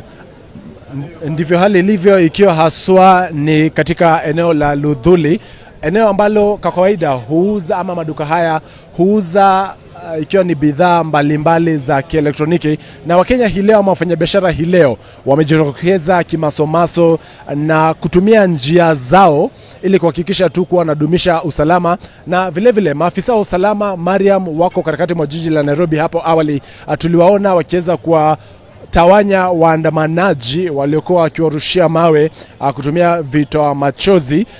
Kumbuka katika agizo la mahakama haswa kuhusiana na maafisa wa usalama kutumia vitoa machozi, ilikuwa ni katika wale waandamanaji ambao wanafanya maandamano yao kwa imani, lakini inapotokea hali ambapo waandamanaji hao wanatumia mawe, basi sheria inawaruhusu kutumia vitoa machozi. Hivi sasa tuende moja kwa moja ikiwa ni katika eneo la Archives.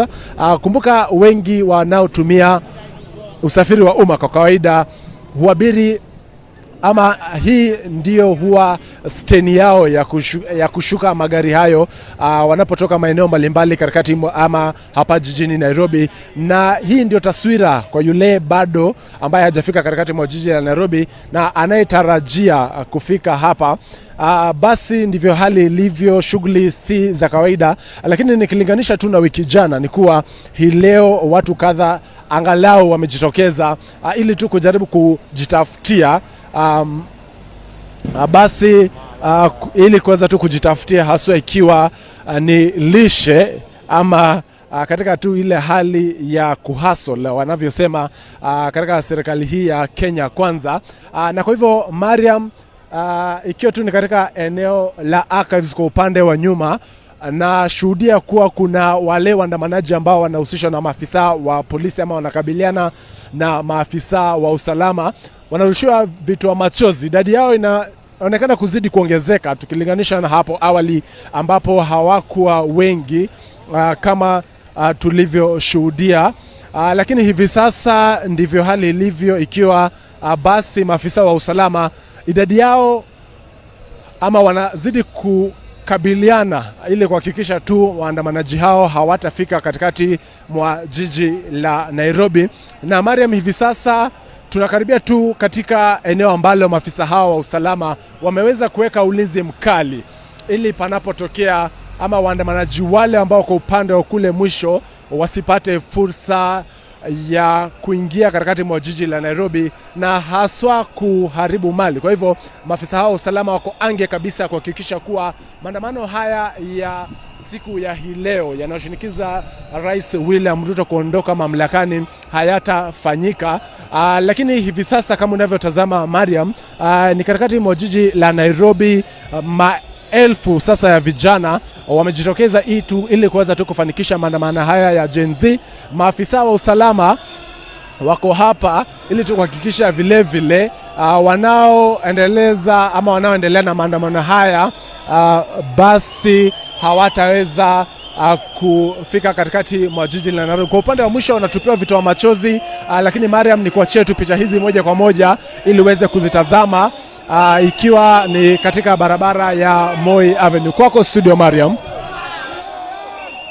Naam, shukran sana Joel Chacha ambayo katikati mwa jiji la Nairobi, akisema kuwa maelfu ya waandamanaji wanazidi kumiminika katikati mwa jiji la Nairobi ili kuendeleza na maandamano ya kushinikiza Rais William Ruto ajiuzulu ama ajiondoe mamlakani. Na kwa picha zingine ambapo tulikuwa tumeziona hapo awali katika kaunti ya Kisumu, tumeona waandamanaji wakitenga siku ya leo hawaandamani, lakini wanafanya maombi wakiomboleza watu watatu ambao walifariki wakati wa maandamano wiki jana kwa kuwasha mishumaa. Hizo zilikuwa ni picha za hapo awali kutoka kaunti ya Kisumu. Lakini kama vile unavyoona katikati mwa jiji la Nairobi, maelfu ya vijana wanaendelea kufika hapa wakishinikiza serikali ya Rais William Ruto basi inapaswa kujiondoa mamlakani. Lakini itakuwaje rahisi kupitia maandamano, ilhali kuna katiba basi inaeleza utaratibu wote wa kuondoa Rais William Ruto ama rais yoyote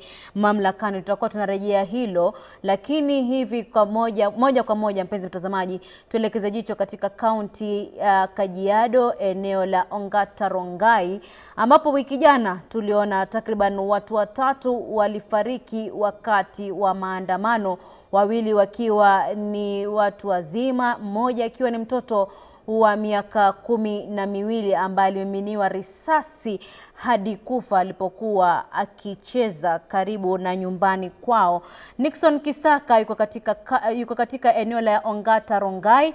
Atuelezee tu ni kitu gani ambacho kinaendelea hivi sasa. Je, maandamano yangalipo ama hakuna maandamano? Na wafanyabiashara ambao wamefika pale wanazungumziaje kuhusiana na kisa cha hivi punde cha mtoto kupigwa risasi hadi kufa? Nixon Kisaka, chukua usukani. Na mswadakta Mariam Jahid kutoka hapo jiji kuu la Nairobi. Tukija hapa katika kaunti jirani tu ya Kajiado, ulivyosema, nilipo hapa ni Ongata Rongai, katika kitovu haswa cha yale ama sokomoko iliyoshuhudiwa siku ya Alhamisi wiki jana. Lakini hii leo hakuna chochote ambacho tunaweza kusema kwamba kinashuhudiwa kwa hivi sasa kuhusiana na maandamano, kwa sababu kufikia sasa kumetulia tu mithili ya maji vile kwa mtungi. Kwa hivyo shughuli zinaendelea, biashara za kawaida, wale ambao ni wanabodaboda, maduka, tumeona shughuli tu zinaendelea vizuri, kwa sababu dira yangu nimeipiga kutoka katika barabara hii ya magadi, naweza sema kutoka eneo la Kiserian kusonga mbele hadi hapa katika mji huu wa Ongata Rongai, kushuka chini hadi sehemu tunaita Masa Lodge pale. Hakuna lolote ambalo tunaweza ripoti tuseme kwamba ni maandamano yanayoshuhudiwa hapa. Kumetulia ikilinganishwa na hapo juzi. Tunaweza sema kwamba ni kama vile giza na mwangaza, Mariam, kwa sababu juzi ama Alhamisi iliyopita tulishuhudia sokomoko, tulishuhudia purukushani, tulishuhudia mvutano, makabiliano baina ya polisi na waandamanaji. Lakini hii leo kidogo kumetulia, lakini hatuwezi tukabaini ama tuseme kwamba hakuna maandamano hii leo, kwa sababu tunaweza sema kwamba siku ya Alhamisi maandamano yalianza mwendo wa alasiri hivi. Kwa sasa tunaweza sema ni adhuhuri, kwa sababu sasa hivi bado. Kwa hivyo hatuwezi jua, pengine itakapofika hapo baadaye labda hali itashughuliwa ama hadi tofauti itashughuliwa ama namna gani. Lakini kwa sasa hali iko tulivu. Labda niweze kuzungumza pia na baadhi ya wenyeji hapa, waweze tu kutueleza labda hasa wafanya biashara wenyeji hapa, labda leo kwa hisia zao, labda wana maoni yapi. Labda sijui kama naanza na wewe, unaweza karibia hapo, waanze kwa majina. Naitwa Masharia kutoka Ongata Rongai. Leo naona kumetulia, labda baadaye hatujui vile kutakuwa, lakini amani leo huku Rongai iko mzuri sana. Leo biashara zimefunguliwa, watu wamefungua mabiashara, kama hizo siku zingine watu wanafunga mapema. Leo kuko sawa. Asante. Labda mzee, anza kwa majina kisha utupe maoni yako. Mimi naitwa Eric Opio Dera. Mimi na mkaaji wa Rongai. Leo vijana wametulia, wanakula tu nyama choma hapa hivi, lakini baadaye hatujui wanafikiria nini.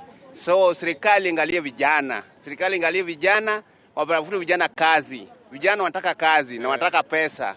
Wawaachilie pesa kwa vijana. Hiyo tu, hakuna maneno mingi. Vijana watatulia, wametulia, hawana maneno mingi raundi. Kitu wanasema tu kazi kwa vijana irudi. Alafu vijana wapatiwe maajira. Ajira wanataka peke yake. Hakuna mambo mingi. Kenya ni mzuri. Kenya ni nchi inajilisha na inajitafutia pesa. Sisi hatutafuti pesa nje, ni hapa. Tunalima, tunasoma, help waweke watoto help, waongeze pesa kwa help. Hizo ndio shida ya university. Rongai ni university hapa, cooperative, kila mahali ni university hapa. Iko nursery in opposite hapa, tuko na Kenya School of Law hapa. Hizo help warudishe. Hizo tu ndio inasumbua vijana. Asante. Labda mama, sijui kama unaweza kuzungumza nasi pia. Anza kwa majina. Tunafahamu kwamba maandamano yanapotokea zaidi wa mama na watoto huathirika pakubwa. Labda hisia zako kuhusiana na hilo ni ipi? Kwa majina naitwa Beatrice Adero Nyawiri.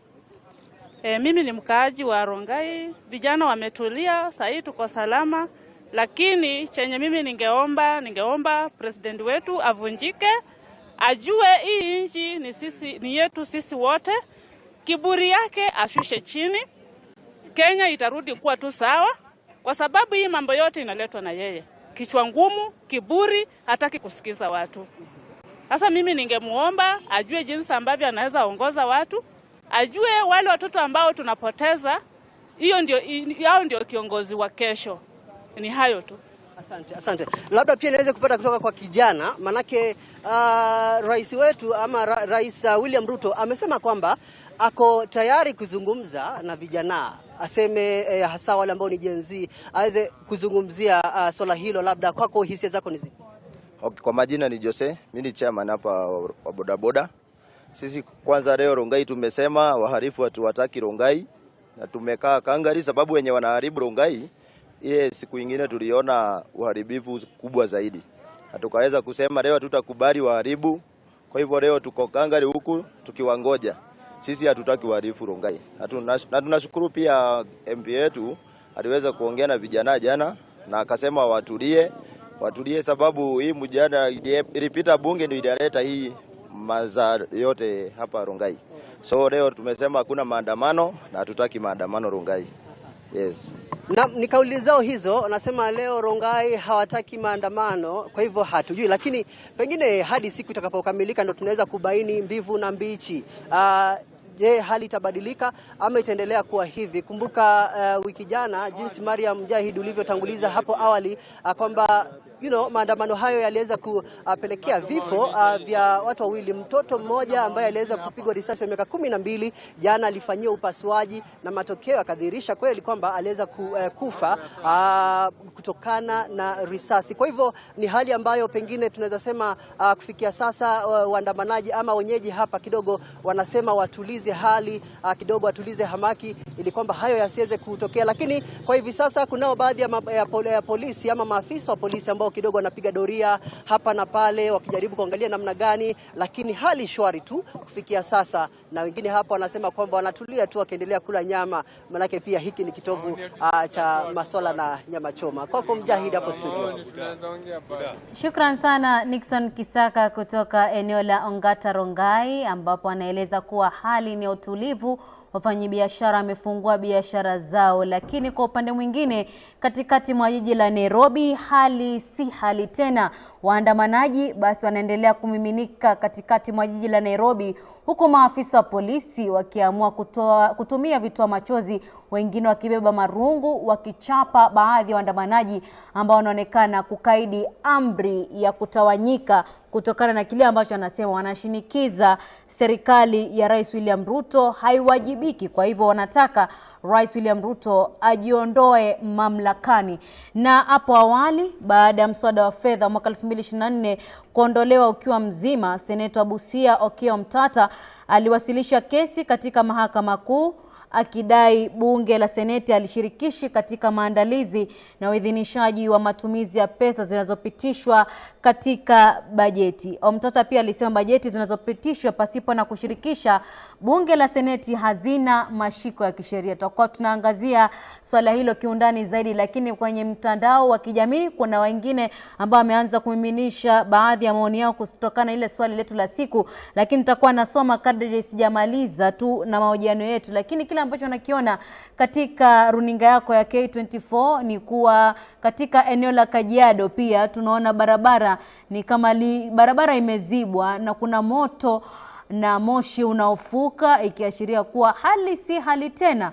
Waandamanaji wanaendelea kuandamana wakisema kuwa ni wakati sasa Rais William Ruto ajiondoe mamlakani, jambo ambalo limeonekana kuegemea katika pande zote ambazo zimewakilisha na zimeandaa maandamano ya Jumanne ya siku ya leo.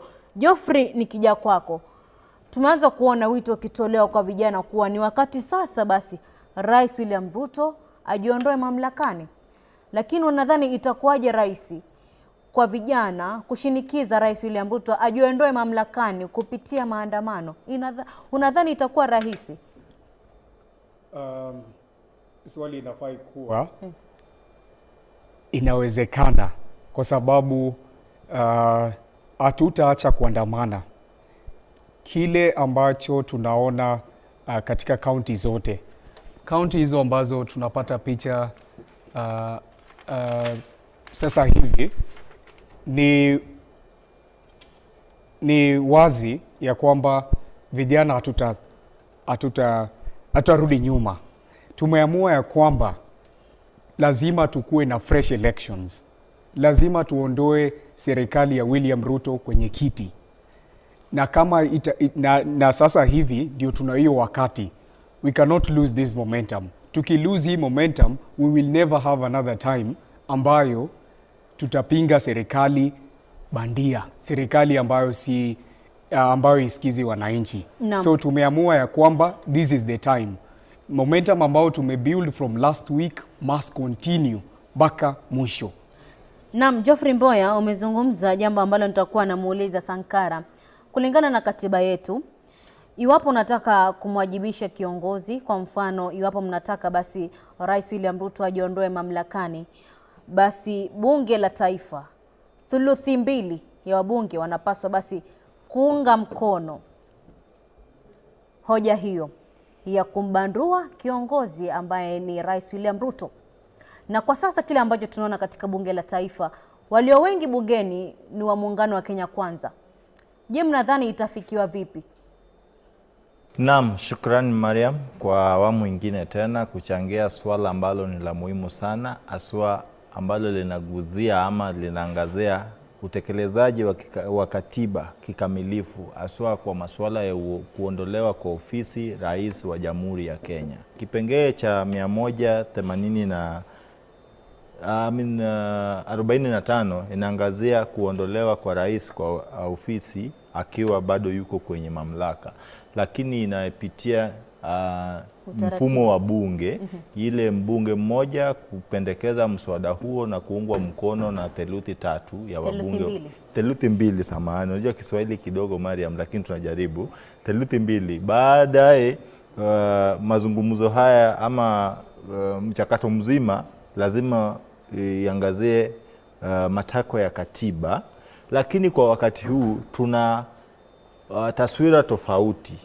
Wananchi kupitia finance bill, na niruhusu ninukuu matamshi ya anaongoza wacha nimtambue kama waziri ya masuala ya kigeni, manake ile ofisi ingine anayo ni moja kati ya pendekezo ambao tunasukuma kama vijana ziondolewe, ofisi ya mkuu wa mawaziri.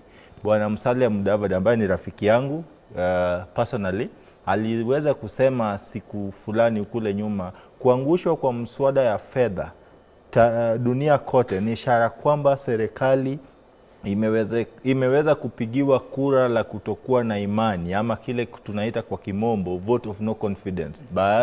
Basi serikali inastahili kuondoka kwenda nyumbani. Maneno hayo ni aliyekuwa naibu wa rais Bwana Musalia Mudavadi. Kwa wakati huu wananchi wameweza kujitokeza kwa mia na maelfu, na shinikizo lao ni kuondolewa kwa rais kwa sababu ambazo zinaweza zikaeleweka. Kwa mfano, kwa kikatiba iwapo rais kuna ushahidi ya kutosha ya kwamba ameweza kukiuka katiba na kufanya zile matendo ama crimes against the law and international law, it provides ground for impeachment of the president through parliament on grounds of incapacitation. Sijui kama rais amekuwa mwendawazimu kidogo, tutajizi kujua, lakini hayo hayajadhibitishwa. Sasa kunayo kwa wakati huu sababu naomba uondoe kauli hiyo. Sababu nimesema hivyo ni kwamba nimeongelea masuala ya incapacitation na nikasema kwa wakati huu hatujadhibitisha kwamba kunayo incapacitation yoyote kwa rais. Ndio maana ninasema huenda itajulikana mbeleni, lakini nazungumzia zile ambazo zimeweza kuonekana kikatiba. Kwa mfano, mauaji ya kiolelaolela ni kiukaji wa katiba yetu ya Kenya, kipengele cha 26 hapo mlango wa 3 ama 26D, naongelea the right to life. No person shall be deprived intentionally the right to life, not unless under the circumstances authorized by the same constitution. Kwa wakati huu tunazungumzia mauaji ya watu takriban 39. Watu hawa hawakujihami bali walijitokeza kwa maandamano ambayo ni haki ya kikatiba. Je, rais amekiuka katiba yetu ama la? Amekiuka. Lakini sasa mfumo ndio kidogo sio ya kikatiba, manake ni maandamano. Lakini ipo sababu tosha iwapo tulikuwa na bunge. Kile tunacho ni jengo ambalo limejazwa na watu ambao kwa mfano niseme kwa lugha nyingine huenda ni vibarakala ama watu wametekwa nyara na serikali tawala. Manake unasikia mbunge kama kiranja wa wengi bungeni Bwana Osoro anasema sikubaliani na rais, lakini kwa kuwa mimi ni mbunge wa UDA itabidi nipige kura kwa upande wa serikali. Naam, Kennedy Sankara, umezungumza jambo ambalo linafungamana na katiba, lakini wacha kwanza tusikize kauli ya wafanyabiashara katikati mwa jiji la Nairobi wakizungumzia tu maandamano ambayo yanaendelea hivi sasa. Chini na huku juu tumekataa. Lazima tulinde mali yetu. Thank you. Ulikuwa na maybe intelligence kuwa kuna wa targeted more. Ni kujipanga tu, unaona venye waligeukia na huko chini. Sasa hii ni kujipanga tu. Mwenye anaweza kuja huku maybe ajipendi. Lakini saa hii tuko sawa. Hapa hii area kuanzia Imenti House, Moi Avenue, Tom Mboya, kuanzia River Road kukuja hivi hakuna mwenye anaweza kuuza mali. Tumejipanga vizuri. Sasa niongee kidogo. Ningesema kitu kimoja. Kwa majina naitwa George Bogwa Ng'ang'a, na tungeomba rais wetu ajue venye atafanya, sababu hata sisi tunataambika. Sisi si watu wa maandamano, sisi tunakuja kulinda mali yetu. Si eti tunafurahia tukiona venye tunashinda tukilia machozi huku. Tafadhali Rais William Ruto, tunakuomba jua venye utasikizana na hawa watu, hii mambo yote isha, sababu tunataambika, hakuna kitu unafanya. Kuna watu wenye vitu zao zinaharibikia kwa duka sababu huwezi uza. Kwa hivyo rais, tunakuomba tafadhali, kama unaweza sikia kilio chetu cha wafanyabiashara, tafadhali ongea na hao watu tuone hii mambo ikiisha, na tutashukuru. Singine kwa wambunge.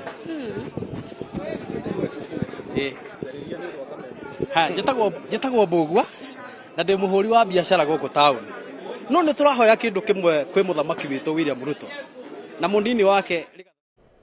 Na mpenzi mtazamaji, hao ni wafanyabiashara katikati mwa jiji la Nairobi wakitamauka namna wanavolinda biashara zao, ilhali kuna maafisa wa polisi ambao wanapaswa kujukumika kulinda mali yao yasiharibiwe wakati wa maandamano. Na sasa wanalililia basi Rais William Ruto akisema kuwa ni wakati mwafaka wa rais kusikiliza vijana hawa ambao wanahamaki na wananuia kuharibu biashara katikati mwa jiji, wakisema kuwa wanakadiria hasara kubwa ikiwemo ni mabilioni ya pesa tangu maandamano yaanze mwezi Juni tarehe 18 mwaka huu wa mwaka 2024. Na ikiwa Rais Ruto atatimiza ahadi ya kukutana na vijana hawa katika jukwaa la X, basi huenda akakumbana na maswali mazito na ambayo yatawasilishwa kwa lugha isiyo ya heshima kama ilivyoada kwa baadhi ya vijana wa Gen Z katika mtandao huo wa X, ikiwa ni siku ya Alhamisi. Ndani ya studio, mpenzi mtazamaji, nikiwa na hawa vijana, nilikuwa nawauliza kuhusiana na shinikizo la vijana kuelekea maandamanoni, wakisema kuwa kuna haja ya Rais William Ruto kujiondoa mamlakani, jambo ambalo aliulizwa katika mahojiano ya siku ya Jumapili. Akasema kuwa kila mmoja ako na maoni yake, kwa hivyo anaheshimu maoni ya Wakenya. Tukianza na wewe Jaganyi Amos, utazungumziaje kuhusiana na shime hiyo ya vijana kwa wanataka Rais William Ruto ajiondoe mamlakani? Kwa nini msitafute mbinu nyingine ya kumwajibisha Rais William Ruto? Ndakubaliana na rais kwamba kila mtu ana maoni yake. Kwanza nikianza, la pili ni kwamba ndio rais amefeli katika kusikiliza vijana, lakini la kusisitiza ni kwamba angalau kwa siku 2-3 tumeona ameweza kuzingatia moja au mawili. Hilo angalau ni asho ya kwamba ana makadirio yetu katika mipango zake. Kwa hivyo hili jambo la rais kutoka, tunaelewa pia vile vile tukisahau kwamba amemaliza miaka 2 katika kiti. Kwa hivyo ningependa tu kuashiria vijana, ndio majadiliano hajaweza hapo awali hajaweza kusikilizwa ama hajaweza kuja na manufaa ambayo tulikuwa tunatarajia. Kwa hivyo angalau kwa hizi siku mbili ametuonyesha kwamba anaweza fanya jambo. Na kile ambacho tumeona naibu rais Rigathi Gachagua anawaambia vijana tulizeni boli kama mnataka kuwajibisha ama kuadhibu hawa viongozi ambao kidogo mnahisi kwamba hawasikilizi vilio vyenu, msubiri hadi katika uchaguzi mkuu wa mwaka 2027. Utazungumziaje na kuhusiana na hii shime ambayo mnaifanya hivi sasa ya kutaka kumuondoa Rais William Ruto mamlakani? Kuhusu hilo ni kwamba rais nikipitia magazeti leo alikubali kwamba lile tume la IEBC liweze kuundwa, ndio wale hili ambalo tunalikadiria saa hizi vijana kutoka ku recall back their MPs kiweze kutumia. Hilo ni la kwanza. Ningependa tu kuomba kama kijana Gen Z ndio na gadhabishwa na yale ya awali ambazo hatukuweza kuzingatia, tuliweza kuwasilisha haya lakini hakuweza kuzingatia kwamba kama rais amekubali ya kwamba hili tume liundwe ili tuweze that's the first step. Angalau tumpe a benefit of doubt. A benefit of doubt. Hawezi kuliunda. Asipo then to recall back our MPs wale ambao hawajakuwa kufanya kazi. Ile ambalo ningependa kutilia maanani ni kwamba baada ya kuwarejesha hawa wanabunge ambao wafanyi kazi, hawezi kufanyia kazi ambayo tuliwapelekea bunge haswa. Naam. Tuweze pia angalau kumpa rais siku tu 2-3. Najua wenzangu watakubaliana na Mjagani kidogo unaonekana ni kama unajikanganya maanake hapo wale ulikuwa unasema hatuna nia kufanya kikao na Rais William Ruto. Mbona unaanza kubadilisha msimamo wako? Hapana, sijabadilisha msimamo. Ni ile tunaipea benefit kwa sababu within these 2 days angalau hii maandamano yamezaa matunda. Kwa hivyo hatuna imani na rais na serikali yake, lakini tumpe muda angalau hata mwaka mmoja tuone kama tuliyowasilisha yatatekelezwa. Huyo ni Jaganyi Amos anasema kwa basi vijana tumeanza kuona maandamano yetu yanafua dafu, kwa hivyo tumpatie muda tuone yale matakwa yetu yanatekelezwa na Rais William Ruto. Tusianze tu kushinikiza jambo ambalo ni kama itakuwa linaonekana ndivyo sivyo, lakini tutakuwa tunamalizia mahojiano yetu, tutakuwa napatia kila mmoja fursa ya kutoa kauli yake ya mwisho. Geoffrey Mboya, unaweza zungumzia kuhusiana na kauli yako ya mwisho na vile vile uzungumzie kile ambacho Rais William Ruto alizungumza akisema kuwa wabunge wote ambao walipiga kura ya ndio ya kupitisha mswada wa fedha mwaka 2024 hao ndio heroes. Utazungumziaje? Kwanza kabisa ningependa kusema Janganya, tafadhali usiteleze. Sijateleza. Shikilia kamba, amejikanganya. Tafadhali Janganya, shikilia kamba mpaka mwisho. Amejikanganya ama amejanjaruka? Amejanjaruka nadhani. Amenunuliwa. Ashapokea zake tukiwa hapa. Una wasiwasi? Sina wasiwasi. So ningependa kuambia Janganya na vijana wengine ambao wanatutazama na Wakenya wenzangu ya kwamba tusilegeze kamba. Huu ndio muda ambao tuko nao wa kubadilisha hii serikali. Tumechoka nayo. Ikumbukwe serikali iliyopita William Ruto alikuwa anasema siko kwa serikali, nimetupwa kando, sihusishi kwa masuala kuu ya nchi. Wakati huu tushakupatia muda. Ushakuwa kwenye serikali miaka 2. Tumechoka na uongo zako, tumechoka na kutenga uongo zako, na hii ndio wakati vijana wa Kenya, achana na sisi Gen Z, millennials, kila generation, ya kwamba tukatae serikali ya ufisadi, ya kwamba tukatae viongozi bandia, ya kwamba to allow a fresh election to happen. Na pia ningependa kuzungumzia kitu moja. Iwapo tutakuwa na rais, iwapo tutakuwa na deputy president, iwapo parliament itakuwa dissolve, tutakuwa na chief justice ambaye atachukua usukani mpaka ile muda ambao tutakuwa na utaratibu wa kufanya fresh election. So isisemekane ya kwamba hatutakuwa na kiongozi. Chief justice sheria inamruhusu kuchukua usukani wakati ambao hatuna rais, hatuna deputy president, na wakati parliament inakuwa dissolve. So ya kwamba tushikilie hapo kamba, tuendelee na huu msimamo wetu ya kwamba Ruto must go home now. Na mpenzi mtazamaji, hizo ni picha za moja kwa moja kutoka hapa jijini Nairobi. Katikati mwa jiji la Nairobi tunaona barabara basi zimezibwa kwa mawe, waandamanaji wakisema kuwa hakutapitika hadi kilio chetu kisikilizwe au matakwa yetu yasikize. Ni mchezo wa paka na panya, maafisa polisi wakifukuzana na waandamanaji kwa magongo, vitoa machozi, na waandamanaji wakianza kuwasha moto kwa tairi na kuziba barabara kusipitike. Hali ndio kama hiyo katika barabara ya Nairobi, na vile vile katika barabara wa Waiyaki Way hakupitiki, barabara imezibwa na mawe, na tutakuwa tunakuletea picha hizo moja kwa moja. Kwa hivyo maandamano ni kama ameanza kuchacha, vijana wakiwa na hamaki kubwa sana, wakisema kuwa hata baada ya mswada wa fedha mwaka 2024 ukiondolewa ukiwa mzima, bado tuna jambo letu, na jambo ni kuwa Rais William Ruto, hatujaridhika na kile ambacho ulikuwa umetuahidi wakati wa kampeni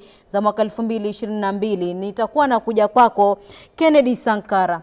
Tumekuwa tukizungumzia kuhusiana na mswada wa fedha wa mwaka 2024, na hapo siku ya Jumapili tuliona Rais William Ruto ambaye pia kwa wakati mmoja alisema kwa basi mswada nimesikia, nimeacha huo mswada, tumeutupilia mbali. Lakini tumeona katika kile kikao alichofanya na wanahabari, alisema kuwa wabunge wote ambao walipiga kura wakiunga mkono huo mswada wa fedha mwaka 2024 ni mashujaa. Utazungumziaje kuhusiana na kauli hiyo? Je, unadhani anasikiliza kweli kile ambacho kinajaribu kuainishwa na vijana? Kama mwanaharakati, kama kiongozi, kama kijana, kama mzalendo, natambua kwamba uongozi ni dhamana na sio wote tunaweza kuwa viongozi. Matamshi ya rais kuwapongeza wabunge waliokiuka matakwa na shinikizo la wananchi kuangushwa kwa mswada wa fedha wa mwaka 2024 ni dhibitisho kwamba rais mwenyewe yuko kwenye dunia lake. Kwa lugha ya kimombo tunasema yuko kwenye utopian world. Kule hakuna aliyowahi ishi na hatujui ni yapi yanatendeka kule. Manake unapowasifu wanaokashifiwa na wananchi kwa kuwasikiliza, je, unanuia kusikilizana na wananchi hawa ama wao kugadhabishwa zaidi na kuwa na uhusiano hasi kati yenu kama viongozi na wananchi? Sasa ni vyema rais achague maneno yake kwa heshima na atumie lugha ya ishara, manake wananchi kwa wakati huu ni watu wamegadhibiwa, wamechoka, wamezidiwa, wameamua. Je, tunapochukua msimamo dhabiti ya kwamba mimi sitishwi? Matamshi ya rais yalikuwa ni kwamba nyinyi pigeni kelele, mimi ni rais wa Jamhuri ya Kenya, tutapatana, nitatuma jeshi, nitatuma polisi na bado tutapambana na nyinyi. Matamshi hayo hayawezi tupa mazingira ambayo biashara, sheria na amani inaweza ikaendelezwa, bali iwapo rais angeona ya kwamba wananchi wamefikiwa angeomba msamaha, angefariji familia ya wale ambao walipoteza maisha yao, kisha azungumzie kati ya masuala ambayo wananchi wamekuwa yakishinikiza. Kwa mfano, angetilia manani kipengee cha 152 ambayo inampa ruhusa na haki ya kuivunja kamati ya mawaziri. At least wananchi wangekuwa wanaona ingawa rais anakuja kwa mazungumzo, tayari ameweza kutekeleza. Manake shida ni kwamba rais amekuwa akiahidi tumetenga, tutatenda mwaka huu, next week na hiyo wiki ijayo. Kwa wakati huu wananchi wanahitaji kuona vitendo vikitekelezwa. Ni vyema rais atekeleze mambo ya kutuahidi, angoje iwapo atasimama ama ataruhusiwa kusimama, ambaye ameruhusiwa kikatiba kama Mkenya yoyote kuwania kiti cha urais mwaka wa 2027 atawania, lakini aje akatenge baada ya kwa wakati wa uchaguzi ama kampeni. Lakini kwa wakati huu alishaahidi, ni wakati wa kutekeleza. Zile bilioni 100 alikuwa natenga akiwa juu ya gari akisema mama mboga atapata bima ya afya ya bilioni 100, hii kuwa wavunje na kutupilia mbali NHIF walete SHIF, haikuwa mama mboga kutozwa hadi kuisha. Sasa ni vyema tuwaheshimu hao mama mboga. Mimi mwenyewe Mariam, mama yangu ni mama, niseme ni mama mboga, maana yake mamangu anauza viazi tamu kule soko la Chiga. Tukimalizia Sankara. Sasa mama yangu ni moja kati ya wale wa mama, ingawa hakumsapoti Rais William Ruto, lakini anahisi kwamba wamama wameweza kutumika vibaya, watu wa bodaboda wameweza kutumika vibaya. Rais atuombe msamaha, haje tuzungumze mambo ya kupiga kifua. Uongozi wa kimabavu yalipitwa na wakati. Iwapo unadhani ya kwamba utatuongoza na uongozi wa kimabavu, samahani Rais, muda sio wako, muda ni wa wananchi. Na mpenzi mtazamaji, basi hiyo ni kauli ya Kennedy Sankara ambaye ni mchanganuzi wa masuala ya kisiasa. Naye tulikuwa na Jaganyi Amos ambaye ni mwanaharakati na pia ni kijana wa Gen Z. Geoffrey Mboya pia alikuwa katika mjadala wetu komavu, ambaye pia ni mwanaharakati wa vijana wa Gen Z. Hizo ndo picha ambazo unaziona pale, na maafisa polisi ambao kidogo pia hawajavaa sare ama magwanda ya maafisa polisi bado wameonekana katika ile mapurukushana ambayo inaendelea kuonekana katikati mwa jiji la Nairobi. Na kuna swali la siku ambalo tulikuwa tumekuuliza, je, una maoni gani kuhusu maandamano ya Gen Z yanayoendelezwa hii leo? Na kuna wengi ambao wamewasilisha maoni yenu, na kuna mmoja anasema kuwa kaende there is no way citizen will be repairing their own bridges. Huyo ni Daktari Ngina kutoka mtandao wa X. Pia kuna mwingine anaitwa Rere, hope it brings a better tomorrow for Kenya. We all need a fair, just, sovereign Kenya, a new Kenya for us all. Huyo ni Re. Kuna mwingine hapa anasema kuwa Norbit, until Ruto does rather than just talking, then things will be well. Shukrani za dhati kwa wale ambao wote walikuwa natutazama kuanzia saa 4 hadi sasa, lakini nitakuwa naregesha usukani kwa dawati la Kiingereza nikiwa ni Brian Amwai. Jina langu ni Mariam Jahid, na shukrani za dhati kwa kutenga muda wenu, wageni wangu ndani ya studio. Natumai watazamaji wetu wamepata mawili matatu kutokana na kile kikao ambacho tumefanya siku ya leo. Brian Amwai, chukua usukani.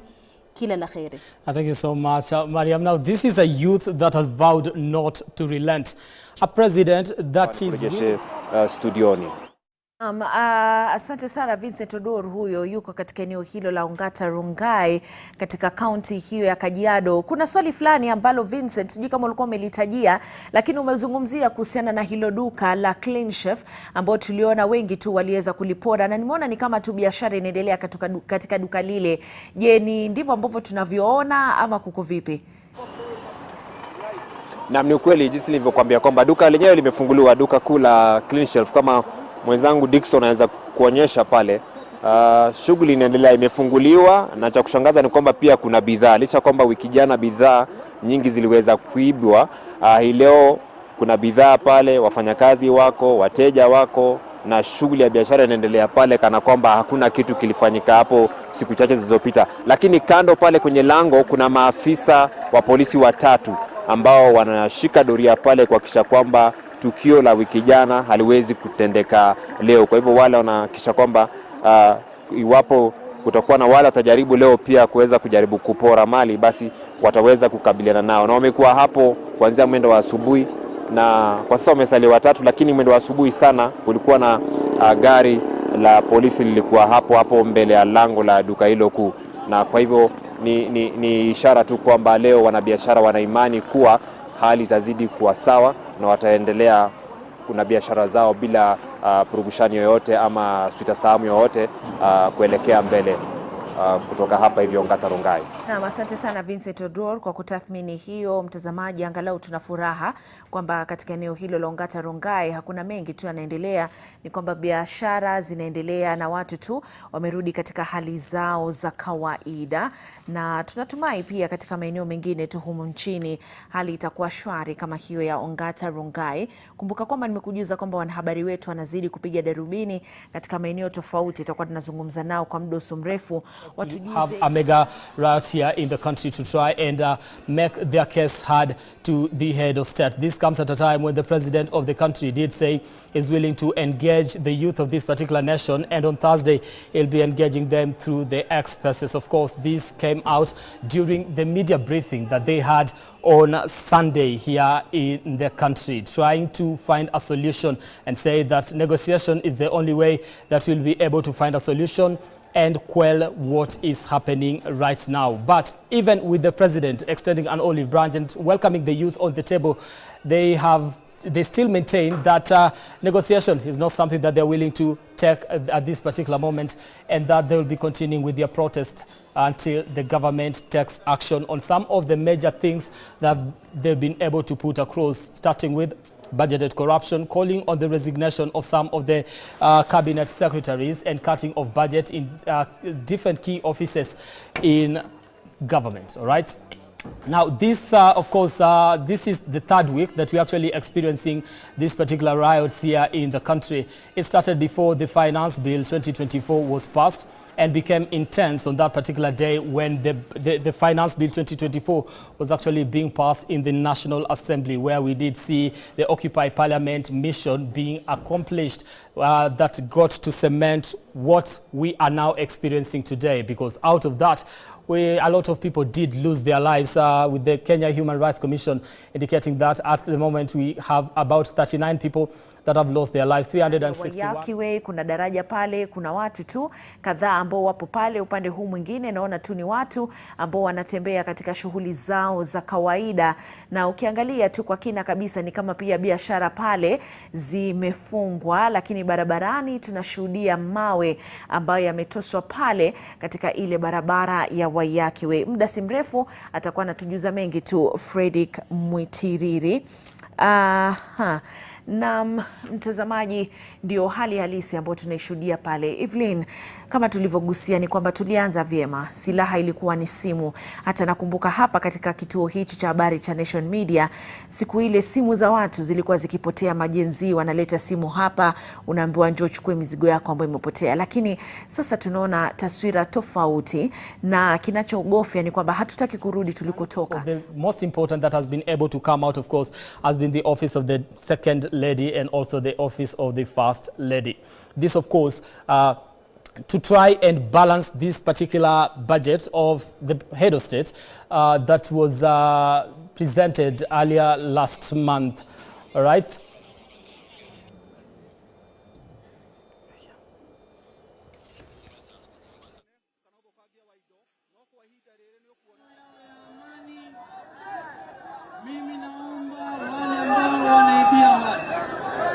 Ukiona wenye kuibia watu, hakuna tofauti ya yeye na Ruto.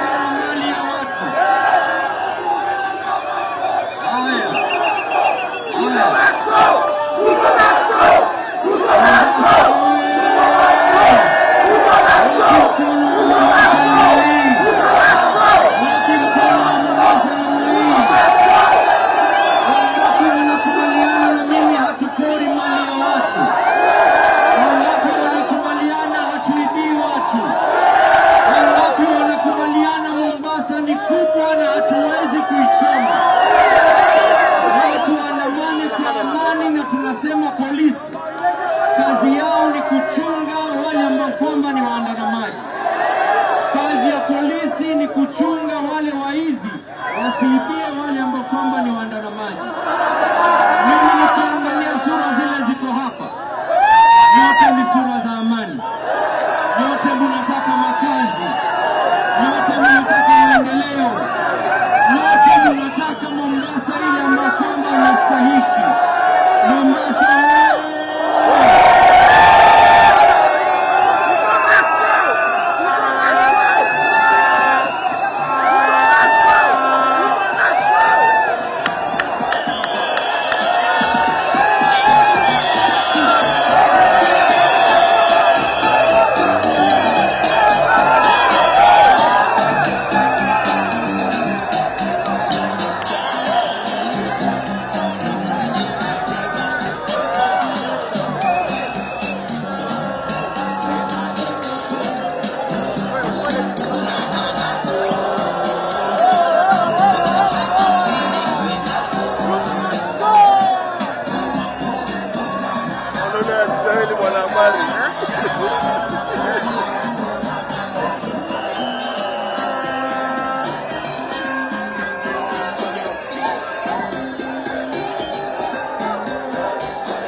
government. Now we've been able to see Governor of Mombasa, that is Abdul Somad Nasir, talking to the people who are on the streets, which brings a new twist to all these demonstrations, because initially politicians were not taking part in these particular demonstrations, but he's been able to come out and spoke to the people that were actually taking to the streets to demand accountability from government. Of course, having addressed the residents, some of the chants we've been able to hear coming from Mombasa have been the what has been very consistent in other parts of the country, which is Ruto must go, as they put their case forward as far as this particular government is concerned and what they want addressed in this particular government. Of course, what we are able to see, of course, on your screens at the moment, just people trying to showing their disinterest or dissatisfaction with what is happening in the country and exercising their right, of course, blocking the roads and burning tires there. Those are live pictures coming to you here in the capital, that is now in Nairobi CBD, where our reporter is actually on the ground trying to bring us up to date what is happening there. And this has been, they've been engaging in running battles from morning, trying to see whether they're going to get tired and, call off the demonstrations that are been very intense in the past few days. Now, listen, I want to take you back to Mombasa County and just to get to listen to what the residents of Mombasa are saying as far as the protests are concerned. Sisi wajua tuandamana kwa sababu gani? Hata pia mimi mwenyewe sisi tuandamana kwa sababu ya finance bill yetu, hata kama imetolewa, kwa sababu wanasema ikifika 2 weeks bunge itapandisha. Sasa sisi tuandamana kabisa. Uona Ruto mwenyewe anatumia simu mkopa, situdanganye hapa, mshamba huyo tutamzoza. Wawa.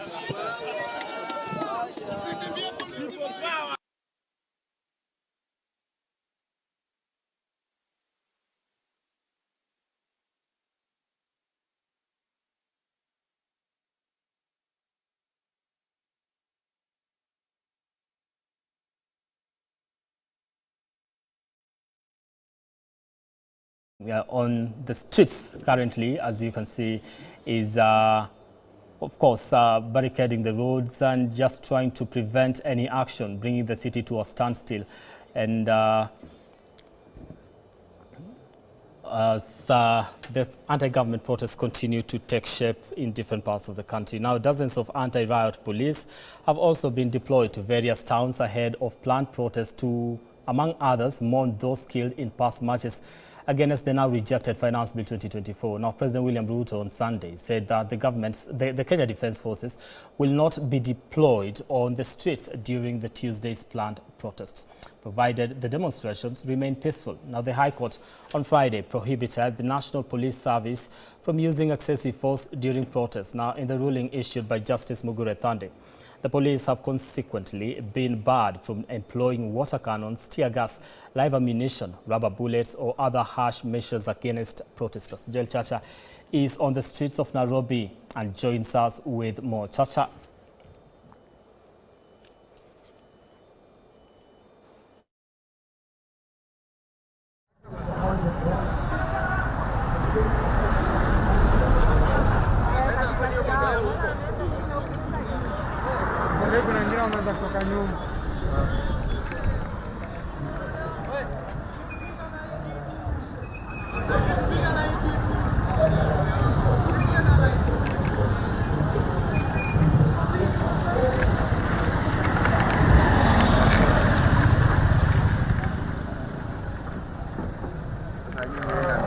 Na hiyo tear gas wamekula pesa.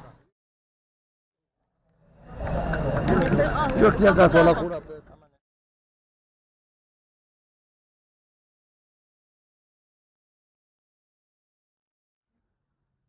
Twende mahali kuna jua.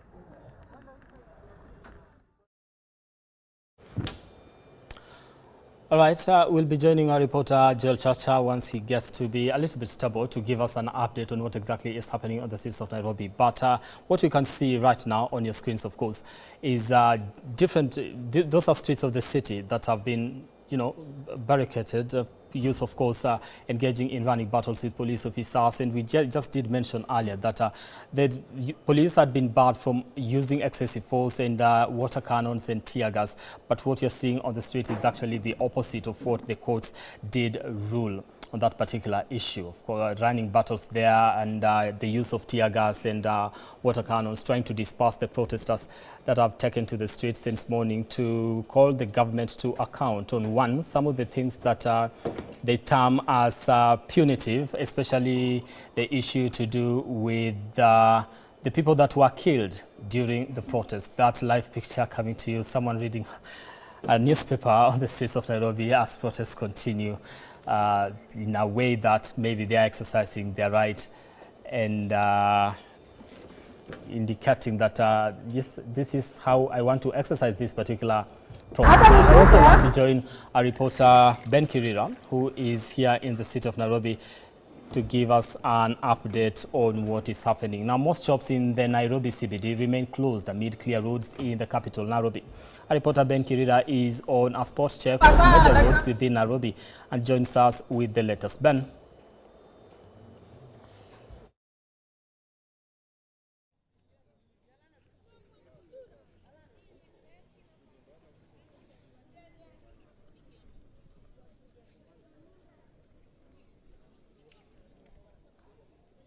Oh, well, we are here at Kangemi on Waiyaki, and as you can see behind me, there's quite a bit of stones on the road. They're causing quite a blockade.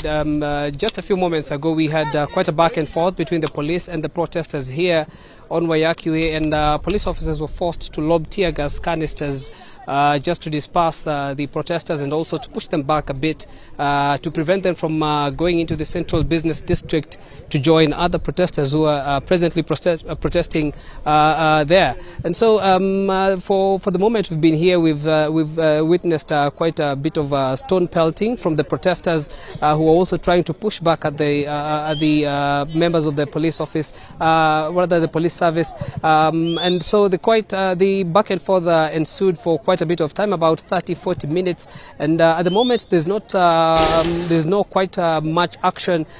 We see quite in the distance there's a line there. You can see those are some of the protesters who've been pushed back by the police officers, and I should mention at this point that we're being informed by some of the members on the other side that transport towards Nairobi via the Waiyaki Way has been blocked. Members, there's quite a bit of traffic along Othiro, along Kinoo, for vehicles from Naivasha, Nakuru, Eldoret, that route plying the Waiyaki Way on their way to Nairobi. And so those are some of the situations that have ensued here following the protest, and we hope that moments from now the police will continue to receive reinforcement. As you can see, quite a few moments back they also called for more backup when the crowds seemed to gather much more.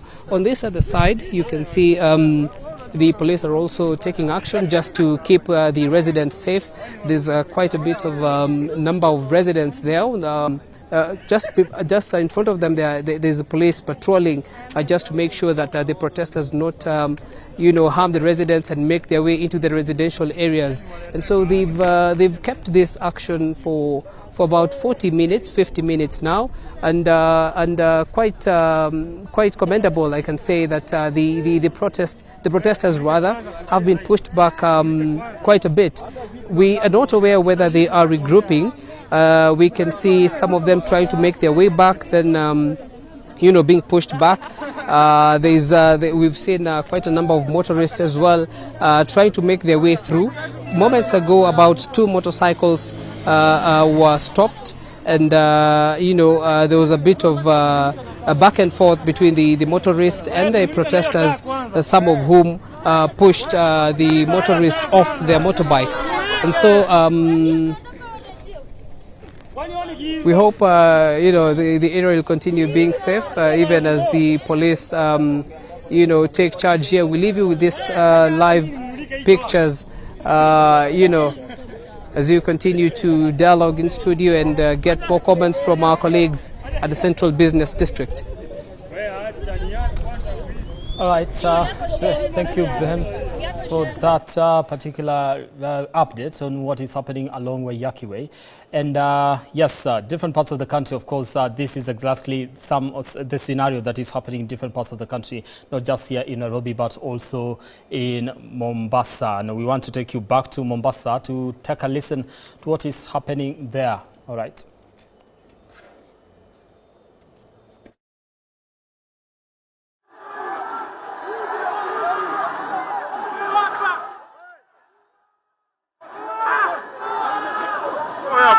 Saidieni ule mjamaa. Saidieni ule mjamaa atapigwa. Yuko ni vipi? Saidieni mjamaa anapigwa. Wanao watu wetu.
Okay, now we are back in the streets of Nairobi. That was Mombasa County. Now we are back in the streets of Nairobi where, of course, there's still running battles between police officers and protesters here in the city.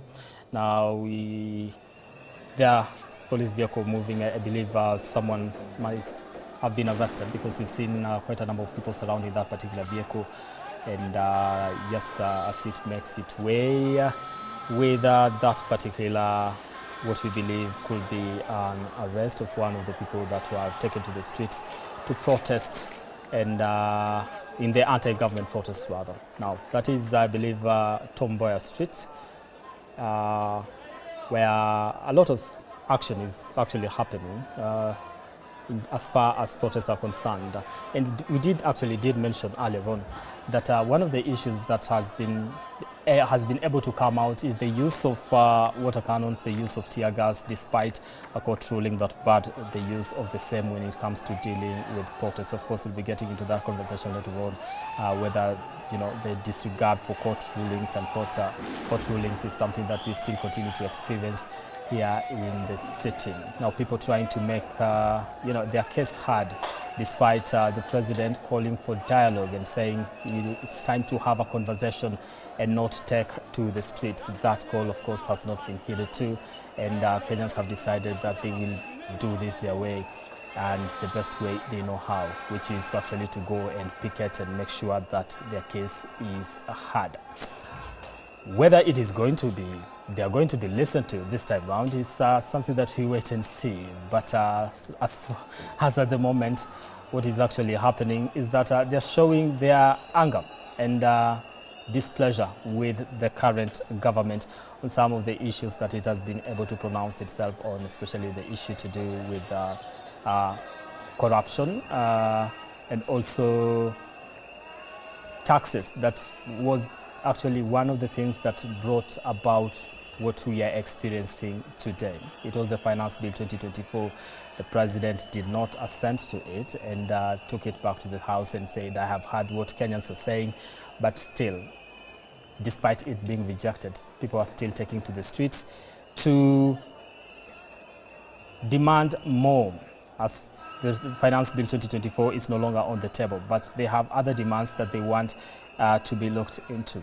One of the major stuff that has been fronted by the protesters is the issue to do with corruption, which they want the government to really focus on when it is carrying out the duties, and also some of the offices that they feel are not important in the country, quote unquote, for lack of a better word, that they want the government to do away with such offices. They say, we budget for these particular offices, yet at the end of the day, we do not see the impact that it is having. Yet we're talking about a bloated budget. So how do we get to minimize these particular issues? Those are some of the things that they've been able to put across. That is the streets of Nairobi, where we're seeing tear gas canisters being used to disperse protesters who are gathering each moment.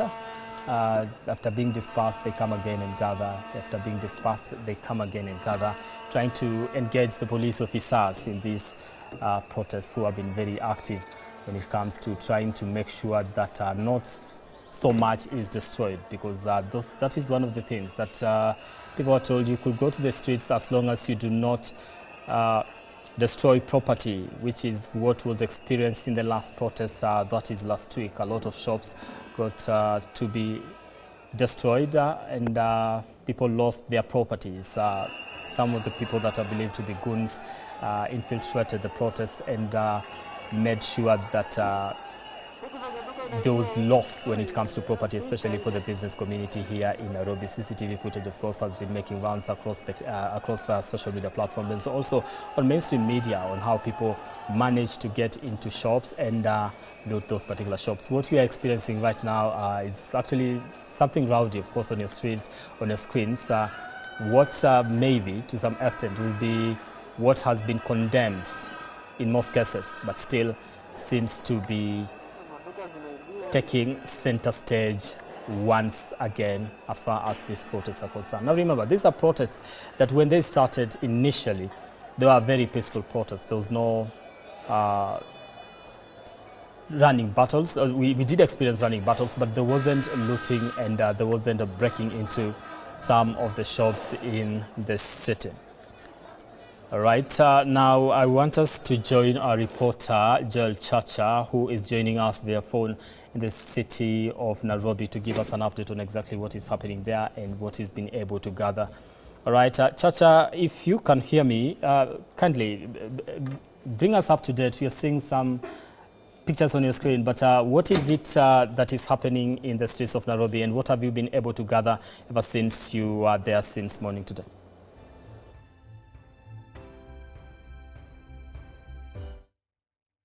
I'm coming to you live from the Tomboya street, where the activities in this particular street have actually been completely paralyzed and grind to a halt.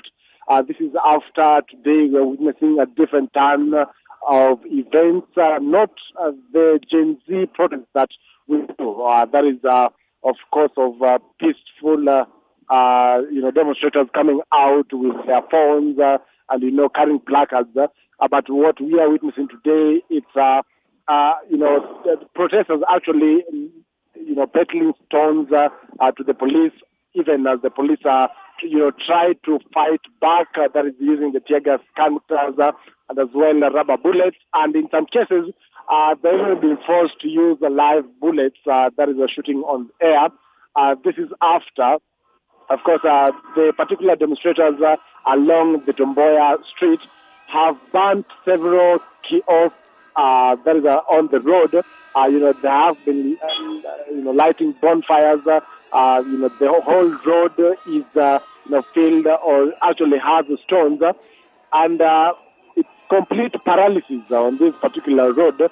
And the businessmen have been forced to closed down. A few that had hope that today's protest, whether they were to happen then, will be peaceful protests. But what we are witnessing today is a different turn or a different form of protest, not similar to what the Gen Zs actually, participated in, for the last 2 weeks. But today, the protesters were actually, throwing stones at the police. Remember, police have, with the court order that was there, they have tried to restrain themselves from using tear gas canisters. But with how events have actually turned out to be, it's that they are now, forced to arrest several individuals. And right now, a number of them, about 10, are being ferried to the nearest police station, that is the Central Police Station. And as of now, it's visible with, even the youth are trying to follow the lorry that has carried some of, their colleagues who have been arrested. And it's visible when you just around the Tom Mboya Street. There is smoke that is billowing from what they have lit. That includes, kiosks that are usually along this street. And, still a cat and mouse game. Protesters are not relenting in the push to have these particular protests, become a success. What they say, Ruto must go. At the same time, the fight against budgeted corruption, or pushing actually for need for the review of the 2024-2025 fiscal year's budget, which stands at a record 3.99 trillion Kenya shillings. And so, Amuai, today it's no longer safe, especially for those who would use their private vehicles to the CBD and park them along the street. And it's evident also the county must be, reeling from the effects of this particular protest with, perishable revenue such as, parking fees. Today, not being possible for anyone, in fact, to just park along the Tom Mboya Street and as well along the Moi Avenue. But all these activities are happening at the downtown of the capital. And, it has been hours now of engagement. But so far, we haven't seen the deployment of the military, which alone, I individually was at the Nyayo Stadium, where several of them had lined up, just being standby for any eventualities as far as, quelling these particular demonstrations. But so far, the KDF, comparing to last week when they actually patrolled the CBD, as of today, they're still within the, Nyayo Stadium premises. And the only point that they will be forced to come to the streets is when police will be overwhelmed. But as of now, the police have managed to contain the situation. Despite protesters coming out in huge numbers, they have managed them using, of course, tear gas canisters. Today, there are no water cannons, maybe due to the court order that was there. But instead, the police have been using rubber bullets, their batons, at the same time, firing live bullets on air. This is just to dismiss protesters who gain or who charge actually towards them. Something else, Amuai, that we have witnessed today for the business community, they have actually made their personal or their private arrangements as far as the security of their businesses are concerned, considering, police officers, just compared to the number of protesters, they might not be sufficient to ensure that they provide security for each and every business. And so, for different stores, especially on the ground floor, we have seen, abled men actually carrying rungus and other weapons, just crude weapons, just to ensure that at no point the businesses will also reel from the ongoing protest. This being on the backdrop that so far over 2.5 billion Kenya shillings has been lost, or is the actually amount of losses that business persons have incurred so far. And the private arrangement by businessmen, this is just to ensure that those who take advantage of such protests will not make it a success to have their business actually raided and even looted. Also, we saw a few of them mounting CCTV cameras in the event that it happens that businesses have been looted. And then they will be able to present that to the DCI, who on their X pages actually encourage business people to keep sending in such videos for easy identification as far as the security of this particular area of the, or rather the businesses are concerned. And so, why there's a situation along the Tom Mboya. Several persons have been arrested. Tear gas canister is being lobbed. I just got hurt. I'm sorry.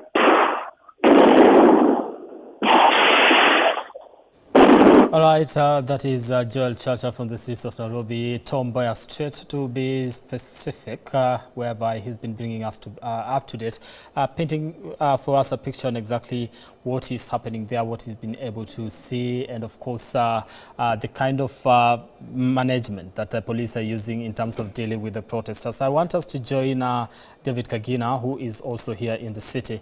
Kagina, from the CBD, what is happening there?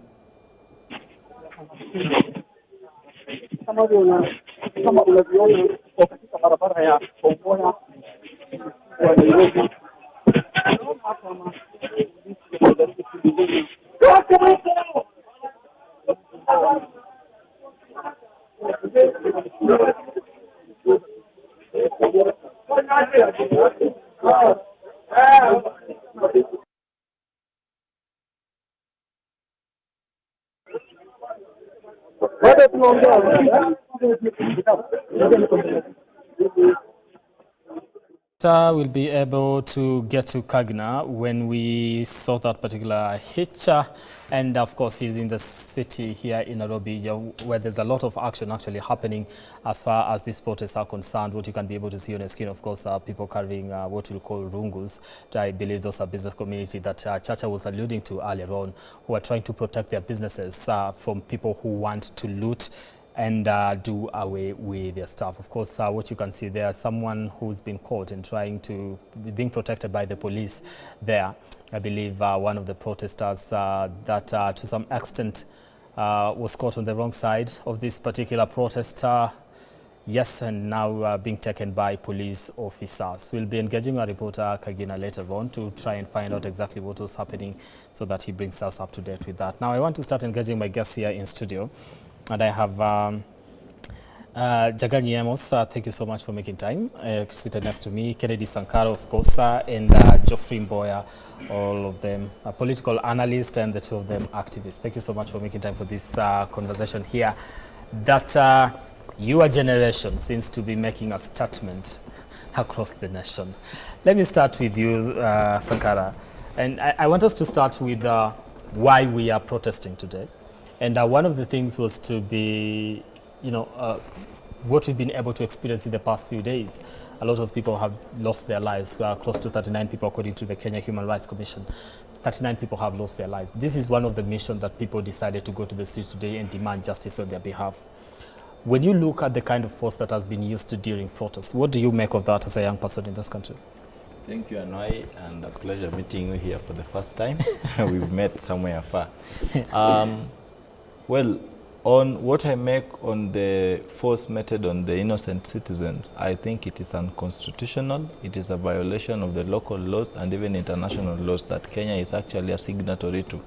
Our Constitution 2010, promulgated in that same year, under Article 37, provides, and I will quote without reading, that every person unarmed has the right to peacefully assemble, protest, picket, and present public petitions to public authorities. There is nowhere under that same constitution that is indicated that the citizen must seek approval from the police. It is a usurpation of the sovereignty of the people the moment you want to subject people to the police approval of protest, because we understand the police is the watchdog or the police dog arm of the government, of the executive. They are there to execute orders of the presidency or the executive.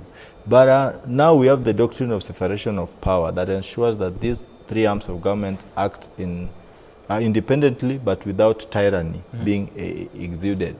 Whatever it is that I've seen is a failure of the state to execute simple constitutional provisions.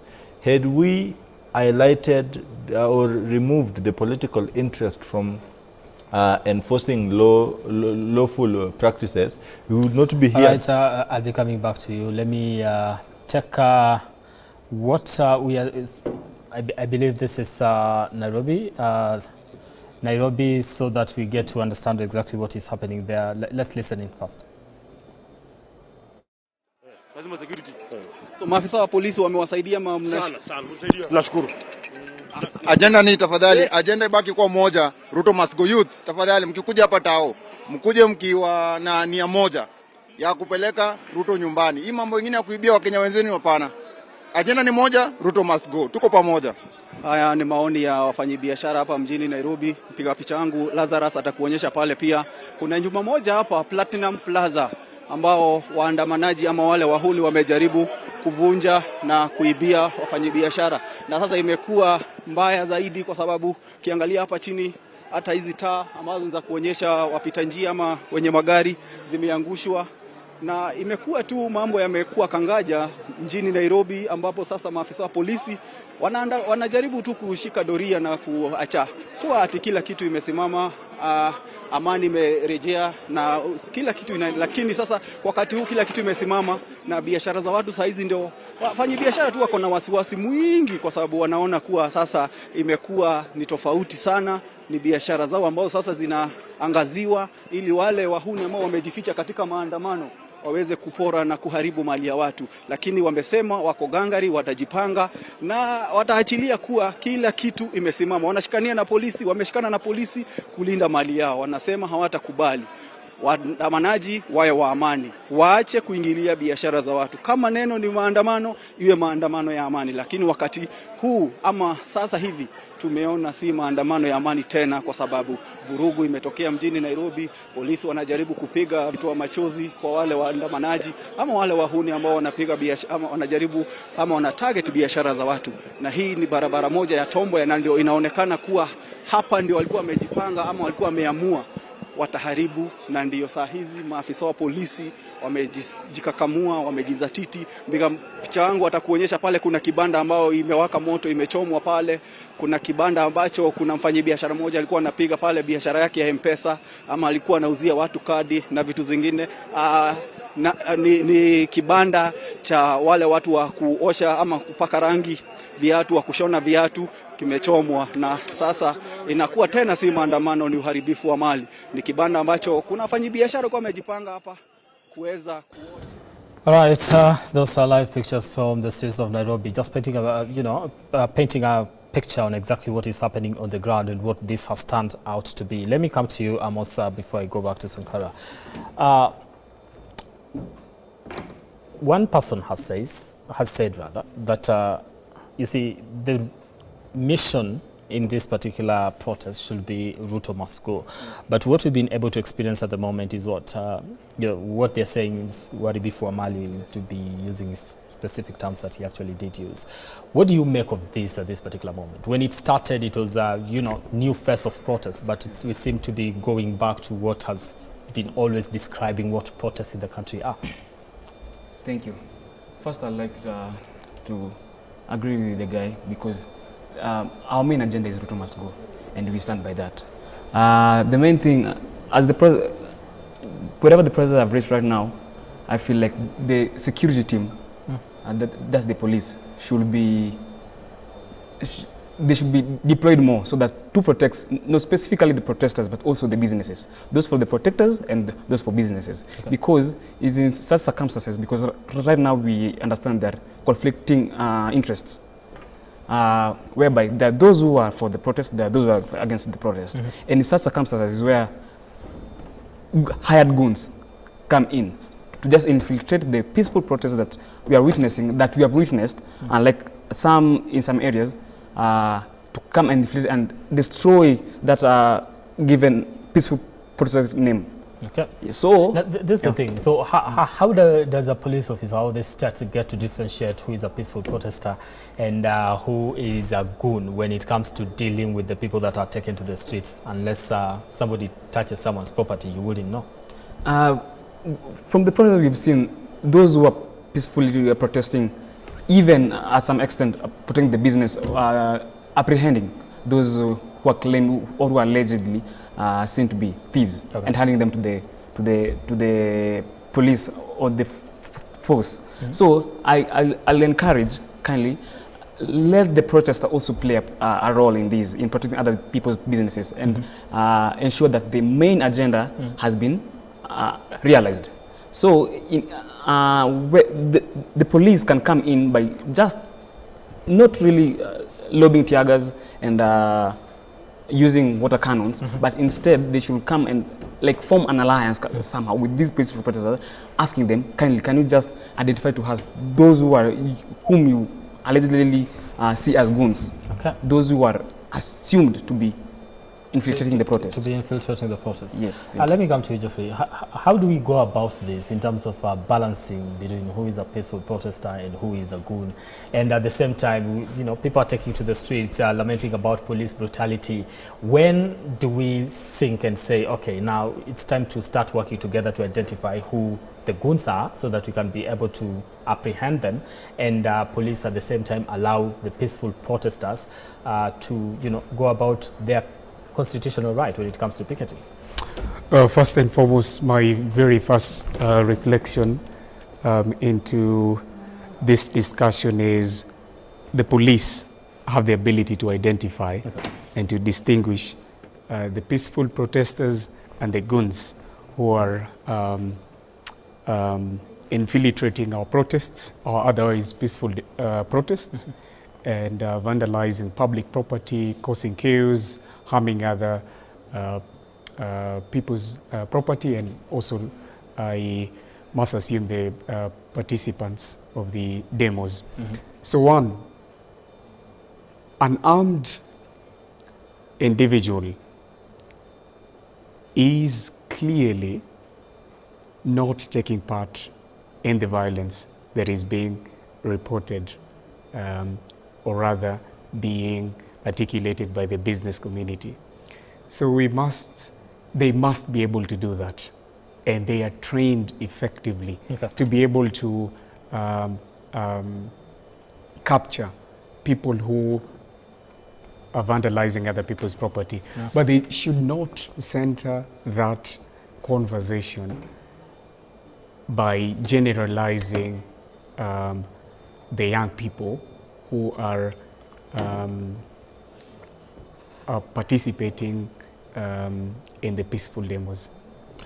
Okay, when you look at your screens and you get to experience what we are, you know, watching today, and basing on how it started, how it has continued so far, and how we've been able to get to this particular point, what do you make of this? Are you disappointed as a young person that you know, it has become chaotic as opposed to what we initially intended for? And if at all that is the case, how did we get to this particular point where we are seeing destruction as opposed to picketing with placards and all that?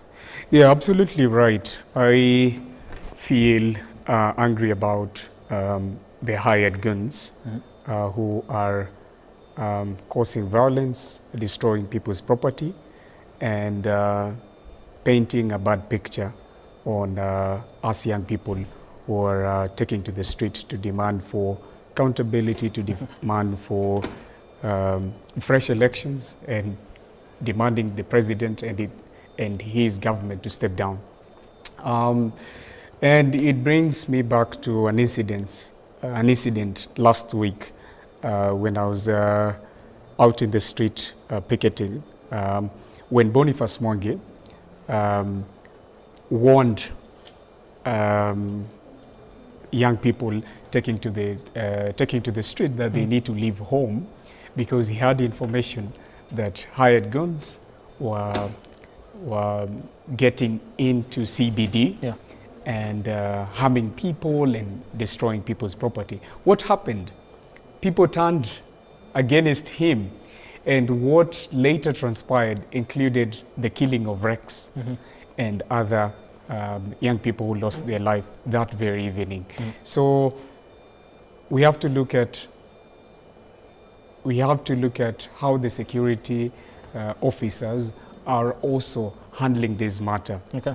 Even the leaders, we've seen the president coming out during his first press briefing, and he mentioned that we're criminals, without taking a time and talking to his advisors to really get a clear picture of who are these people who are destroying property, who are attacking harmless protesters and all that. So what I expected is a complete overhaul of what has transpired in last week, and allow security officers to actually be able to distinguish. And it's very clear, these are trained people. Okay, let me come to the question that I had asked Sankara earlier on when he started, because you see, one of the biggest things that has come out of this protest is, the use of force when it comes to dealing with protesters. We have seen that. Yeah. We continue to see that. So far, close to 40 people have lost their lives, 39 to be specific, and over 300 people are currently nursing injuries, and most of them gunshot wounds. Yeah.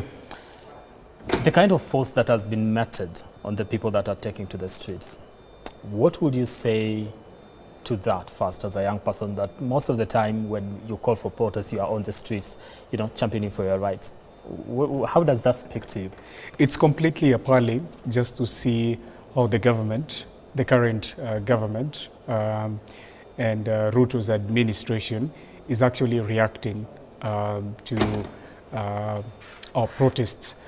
I was at the city mortuary the other day, and it was very clear to me that even the report that was coming out, that only 6 people, that was a very fast the first press briefing.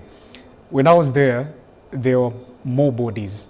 Actually, if it were not for people like Aki Africa, it was not for people like Amnesty, Defenders Coalition, all these human rights groups who have taken that mandate to investigate, document and report the killings that have been happening, then we will not have a clear report of the number of lives that have been lost. And so it's a long history that has been perpetrated by the current regime and even the past regimes, whereby even filing for peaceful demonstration in CBD is turned away. And if it happens, then the police, the rogue officers, will still kill, will still maim and injure otherwise peaceful protesters. Okay. So it gives a very bad picture to what the executive is saying, the officials are saying, the police commands are saying. They're very conflicting reports. But then we are so lucky to have these human rights groups and also the media who are painting a clear picture of what's exactly what is transpiring happening in our country. Let me come to you, Sankara. You see, violence and police brutality is, you've seen the courts actually ruled that the use of tear gas, live bullets and water cannons should not be used when dealing with protesters. But even despite that particular ruling, what we've been able to see on the screens, of course, paints a different picture on exactly what was actually ruled on. So the issue of disregarding of court orders, I don't know what's your take on that? I think that is slowly driving the country into anarchy. Because remember, this group of protesters, they are highly informed and fairly intelligent young men and women. I have said over and over that this Gen Z where I belong, in 2010, when I was a class 6 pupil, when the new constitution was being promulgated, some of the copies were made available to us, Bran. And we read, imagine me reading the constitution from class 6 all the way to a 26, 7-year-old me today. I fairly mastered various interesting principles. Now, the moment we go out to the streets to demonstrate, it is the responsibility of the police to provide security. Yeah. It is in their matrix. It's not upon me to advise the police on who is a criminal. How do they then investigate criminality in this country? That shows how failed they are. If I have to tell the police that this is Sankara is a criminal, deal with him. It is the police to be on the ground before we can even assemble. They do their proper mapping. You know, the police are very intelligent people. I have some of my friends who are in the military or even the police.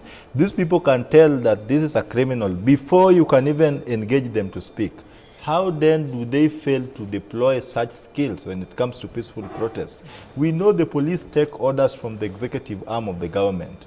Our current protagonist, as an institution that is the people are now protesting against, it is imperative that the police act independently. Upon the promulgation of the 2010 Constitution, the drafters of the Constitution envisioned an independent police institution, an institution that would allege or pledge its loyalty to the Constitution and to the sovereignty of the people as opposed to the political powers in place, because the Constitution stays but the people in power change. Just imagine a scenario where the military and the police are acting on political commands. Will we have a country? So whatever it is that I'm seeing today, I'm speaking from a very different tone. I am seeing my country sliding into anarchy. This is not anarchy started by the people. It is an anarchy that is being propagated by the state, because you are trying to deny the people their constitutional rights, a constitution they fought for. You know, repeal of Section 2A of the independent constitution costed people's lives, freedom. People were tortured, the Nyayo chambers. These are historical facts that are there in the public domain. The moment you are going to defile this constitution while curtailing the people's rights, and they remember very well what it took them to get here, there is no freedom without a price. They are ready to pay. How I wish that the people in power would remember that, would imagine the transiency of power and know that power is transient, but I would say power is transiently transient. It will come and go. Today, Uhuru Kenyatta speaks as the former president. William Ruto was a former deputy president, opposition leader, and an anti-government crusader. Today he's in the government. History replicates similarity. Whatever it is that he did is what's happening to him today. So whatever it is that they are doing to the people is unjustifiable, it is unconstitutional, and that drives us to the motive of this protest, because initially it was against the finance bill. We scrutinized the finance bill. I read the report that was tabled in the House. It was 391 documents. I went clause by clause. It is very disrespectful for some MPs to say that we Gen Zs do not understand what we are protesting against. We have not even read it. It is the language, the tone, the arrogancy that the MPs used that actually exacerbated the entire situation. Today, as we are on the streets, we are still speaking of a ballooning wage bill, whereas the salary of the speakers of the two houses has been shifted from 1.8 M to, from 1.2 million to 1.8. The deputy speaker is now going to earn 0.96 M from 0.4. The MPs are now going to earn from 725,000 blah blah to 800,000. This is coming at a time that we cannot employ JSS teachers. We cannot employ doctors. Do you expect these people to go out of the street? And then look at the language of the presidency and the people in power. The leader of Minority Whip or Majority Whip would tell you, I disagree with the finance bill, but because I am loyal to President William Ruto, I have to vote it. What do you expect? Look at the majority leader, Kimani Ichung'wah. The language, the arrogance, and the opulence that these characters are manifesting before an emaciated society, a generation that has been robbed of hope and right. It cannot suffice or give an opportunity for the elites to continue maneuvering on their political affairs. And therefore, going forward, it is imperative that the president ought to have acted, at least would have de-escalated the escalating situation. The Gen Zs were very categorical, and actually only people who do not pay attention to details are seeing bad things everywhere. You know, pessimists see problems in everything, but optimists see solutions and possibilities in every problem. Even at this particular problem, as an optimist, I see a scenario where the president can turn all this around, because in our agitation, how does he do that? In our agitation, that is where I come. In our agitation, we must always strive to remain constitutional and law-abiding, because in the absence of peace, that is when we know what war is, and that thing has happened. You know, Kenya has been praised as an island of peace amidst a turbulent sea. We've seen that in our neighboring countries that I do not wish to call by names. We are nowhere exceptional. This thing actually is contagious. Now you can see the Gen Zs, the dangerous, treasonous, criminal blanket statement that was used by the president is being used as a point of reference in other African countries that are going even under serious, challenging circumstances that are above what we are going through. The president, in his statement, in the first State of Nation address, I expected a bold, respectful, and humble president, a man who would differentiate a time to chest thump and a time to be humble. I expected the president to first highlight, because constitutionally it is the responsibility of the president to protect lives. Those are not words I'm inserting upon him. When he swore to protect the constitution in Kenya, when he took over the office, one of the fundamental rights he ought to have protected was the right to live. Therefore, he ought to have acknowledged the deaths that we saw. It was unjustifiable, it was unnecessary. Okay. Going forward, the president would have issued a firm instruction on the people who have committed the heinous crimes against humanity to be held individually responsible, because whenever the police are going to the streets, we have a manual of operation. No one is going to do everything. We have a center of command who issued that command. I even remember asking, when I was surrounded by police land cruisers, that we need to take individual responsibility for person who did this or who give the orders to shoot to kill. Okay. Going away from that, the Gen Z are saying the government is battling the debt financing problem, and then we need to restructure our debt financing. Then we need to do away with the we'll come into all the issues that have actually been pointed out. But let me come to you. I want to understand, because and why you've cut me short. I was explaining to you how the president was going to do this. He was going to fire the ministers. That is very normal. I'll come to that. He was going to dissolve parliament and do away with people like I will come to that. We will come to that and try to figure out what's the next step that should actually be taken. Let me come to you. This is the thing. Ruto must go is what now we are calling for. At what point did we get to this particular? Because he started with reject finance bill. When did we feel like he's totally let the country down and failed to, failed as a president, that we're now calling for his removal from office? Let me start with the first place where he messed up, he was failing to listen to the youths. That's the first thing. Because you remember, even before, he declined to assent to the finance bill, the controversial finance bill. It was a week full of, the whole country was out trying to tell him, kindly, this is not whatever we want. This bill is going to do more harm than good. Kindly listen to us. But what did we get back? It was the likes of Kina Osoro talking to his advisors, calling us wankers. So the way the message was received initially is what agitated the people. Then and even the president acknowledged that in his State of Nation address the other day, that he has been miscommunicating with the people and even the communication team. So we are nowhere in the utopian world. Whatever it is we are saying is actually. But again, there's irony to that, because despite him acknowledging that his communication team failing, he was aware of our demands. So I'm failing to understand, how are you aware of our demands that we put there? Like, for example, the one he mentioned, like the reduction of salaries, the ouster of the office of the First Lady. I was surprised he was aware of that, and yet all this time for a whole week we were out there trying to send a message, yet he didn't grab or capture whatever we were trying to drive out. Another thing that led to this state that we are in right now is him,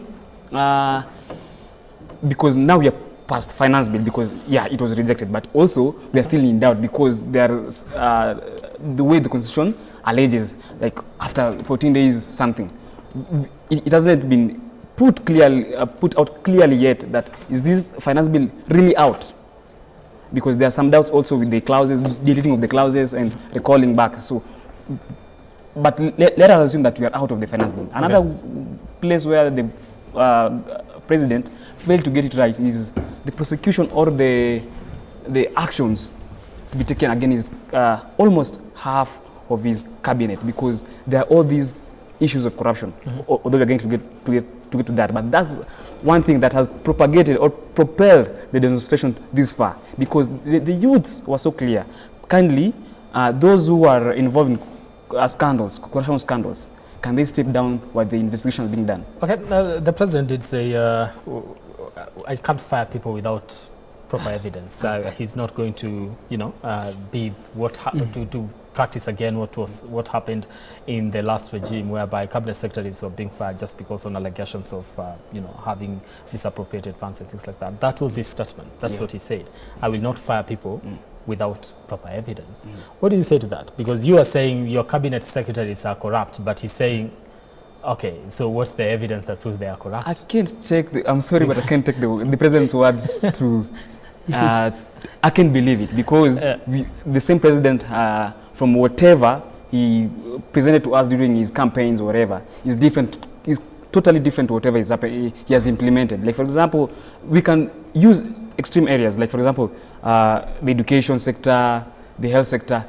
These are not the things that he is not implementing. These are not the things that he promised. So even him coming to the public and telling us that I cannot prosecute somebody without evidence, is still fast. We can't believe that, because already that trust is lost. So but you see, at the end of the day, we have a constitution that says that you are innocent until you're proven guilty. So if it's an allegation, but if the courts don't find you guilty, then of course you are accused of corruption, but were you found guilty, you're not. So what happens in that particular case? That begs the question of a functional institutions. We do not wish to have President Ruto stay in power even for 20 years or 10 years, but his commitment to reaffirming the independence and functionality of these constitutional institutions is the solace that Kenyans are seeking for.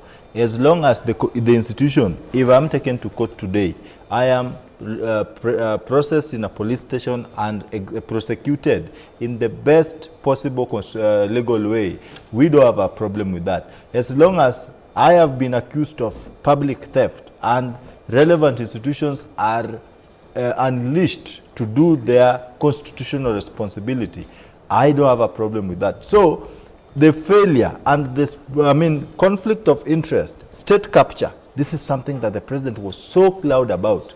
The state capture, I don't know what is state capture in his mindset, but I've seen state capture happening under the presidency of President William Ruto. We've seen the moment the president took over power, he directed funds to the judiciary, a move that most of the people of Kenya read as a bribery attempt. He went ahead and captured parliament. Now today, we no longer have a parliamentary institution that can hold the executive accountable.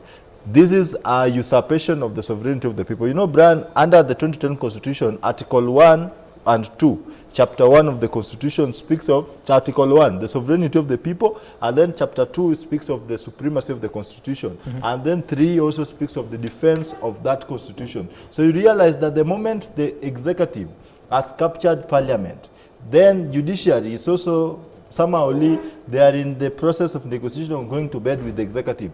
Who is left? And that's why I say the only surviving sovereign institution in this country today is the people, because the people have not been bought. All these other arms have been bought. Why would you call a PAG at State House? You are summoning an executive arm of government that is equally powerful as the executive to your door. Then you issue instructions before the MPs and tell them, hii mambo nataka by saa fulani ikuwe imemalizwa. Surely, Brian, what do you expect? So whatever it is that the president is facing today is a build-up, or actually is the trigger.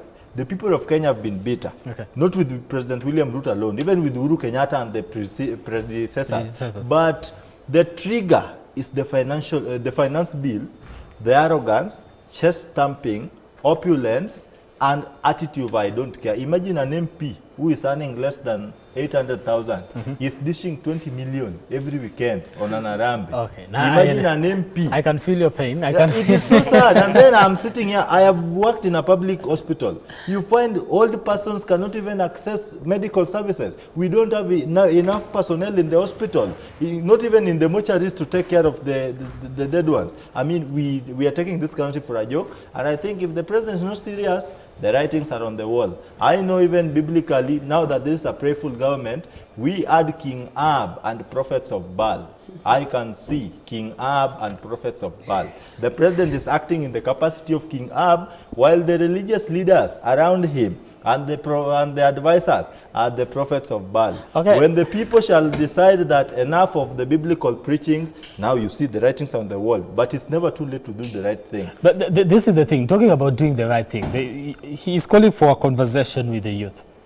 But with this conversation, at the end of the day, still, the youth seem to be a little bit distant with it. You seem like, yes, you still have time to do the right thing, and he's open to having a conversation. On the conversation, I am of the, we've had conversations in this country. We've had bipartisan, but now we want multi-partisan approach. We do not want conversations on X. We do not want these committees to Where should the conversation happen? I'm coming there. The president campaigned. He used to meet us freely. He never had his securities. I used to stand around the president's car. He never had too much security. He was a man who could say hi to people, buy chapati with Rigathi Gachagua and chew them in public, even chew Mera. What has suddenly changed? Come to Kasarani, announce a public holiday. You are going to meet the youths in the whole 47 counties. I'll tell you what has changed. What has changed this time around is that people are very angry and he has no idea what kind of fuck is going to we are not mad. We are not mad. That's why you saw some of the young people saved MPs who were left by their colleagues to die in the hands of angry protesters. We are not out there to loot. We are not out there to kill. We are not out there to harm or inflict injury on any person. We are out there to speak our mindset. The president should just humble himself, dissociate with some of the misadvisors he has. And I know someone said somewhere that I think the problem we have is the president is advising those who are advising him on how to advise him. So we cannot have a sense of direction. Let the president come to Kasarani or whichever stadium. Let him announce that today, on Monday, we are going to open doors at KICC. The first 500 youths to arrive, you'll be allowed to register to be speakers in that event because we must have order. Let me engage. Let us converge. Let me engage Amos here and go ahead, but not calling us to status. I don't want bribes. I will not come. I'm not coming. No, this is the thing. I want to engage you before I release you so that I get to have Babu. This is the thing. How would you suggest that this particular conversation is conducted? Because one, he said, of course, speak to you through the media, but you're like, you're not listening to us. We need you to speak to us. Then he's like, I'm willing to come to X spaces if you suggest that. And he's like, okay, sir. Because initially, the call was, if you want to speak to us, we are on X. No. We do X spaces, so you can come on that particular platform. And on Sunday, he did say, okay, I will come on X if that's what you want. Let's set a date. Thursday it is. So Thursday the president is going to be on X. But even if we are allowed to speak, who will pick the people to speak? We are not. I'm not for X. Let the president come and meet us in person. We will talk peacefully. In person, how does he meet you in person? You don't want to go to State House. Why should we go to State House? So where does he meet you? Purpose of transparency and accountability. You see, these constitutional officers. So actually, where do you meet? Let us meet at Kasarani. Where did he take his oath? Where did he declare his plan? The plan. I have a plan. But this is the thing. When you go to Kasarani, when you go to Kasarani to be the president, who is going to speak on whose behalf? Because everybody wants a voice. Let us announce that next week, but one. No, there is no rush. We are going to speak. Allow people to register. Those who want to speak should. The only identification you should be requested for is your ID, ascertaining you are a Kenyan and you are a young person. Go register. Say I'm going to speak on that event. It should be as transparent as it is, because we must have order in as much as we have agitation. Yeah. Let people go. Just a minute. Let people go. We will speak in the order of the list that have been provided. Let this transcend to other counties. The president should not delegate the responsibility to listen to people, to committees. We never elected committees. Come to us. We are the bosses and you are the servant at the top. Okay, that looks practical. I'm jumping into that conversation, so I'm not going to let Sankara slide into calling the president to show up in Kasarani, because majority of Kenyans, majority of us young people across Kenya are obviously expressing our disappointment in the government promises, in the government, in the way the government is direction is. They promised a number of jobs. They promised the digital dividend to be improved. They promise a lot of perks for young people. So if you ask the president to show up in Kasarani, what will someone from Mombasa say as well? No, what will somebody... people of Nairobi and Kasarani go to Mombasa, meet them in Tononoka, go to Kisumu, meet at us. Exactly. Yeah. In person. No, exactly. So, yes. But so help me understand here.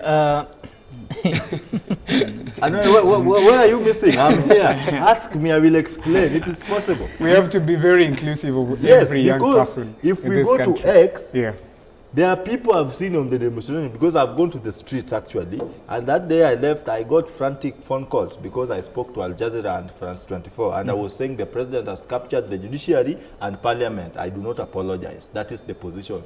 What we want is that those people who are on the front line, some of them do not have smartphones. Although they said that the people who are protesting are coming in smartphones, iPhones, dropping in Ubers and eating at KFC. Did you see the menu at Parliament? What is wrong with a person eating his own pocket at KFC? Is it a crime for a young person to look smart, eat well, and live a good life if MPs are manifesting opulence and extravagance all over? So, when we do this, we are going to put into consideration those young men from Kibera, those young men from Mabunga, those young men from Kisumundogo in Mombasa. Everyone is going to have a fair opportunity, because we've said first come, first serve. You are agitated, yes. Go register to speak. The president will be there. Dennis Itumbi should be left out of this. I know how he works. He is one of the people who has misled President William Ruto. I can say this before even a gunpoint. Dennis Itumbi should not appear anywhere on this. Let the people register. Let the president sit there. Let us be given mic, and we will speak to the president. And we are not speaking so that we entertain him and listen to what we are saying. He must act and not promise anymore. If you've said this ministry has failed, we recommend this. This is the sovereign power of the people. As a servant of the people at the top, yours is just to say, you want this? Yes, sir. He should address us, yes, sir. Not we addressing him, but we respect the president. But the president. So what you're going for is not let's have a conversation and I promise that I'm going to work on it. It's like what we propose you do is what we want you to start acting on that immediately. Exactly. We want to do away with extravagant spendings. We are funding unconstitutional offices while defunding constitutional institutions like the Ministry of Education, the Ministry of Health. We want those offices like who elected Musalia Mudavadi? He was appointed by President William Ruto. The office of the Prime Minister. Kenya is overrepresented. China has a population of 1.6 billion people. Their legislation or legislature composure is less than what Kenyans have. We have one of the best paid MPs all over the world. With the current recommendations from SRC, you've seen MPs are going to pocket over 800,000 in their pocket going home. While we have a defunded Ministry of Education, we are not going to post 46,000 teachers of JSS, because the president is saying, you people rejected the finance bill. And the finance bill, they were seeking to collect close to 350-something billion.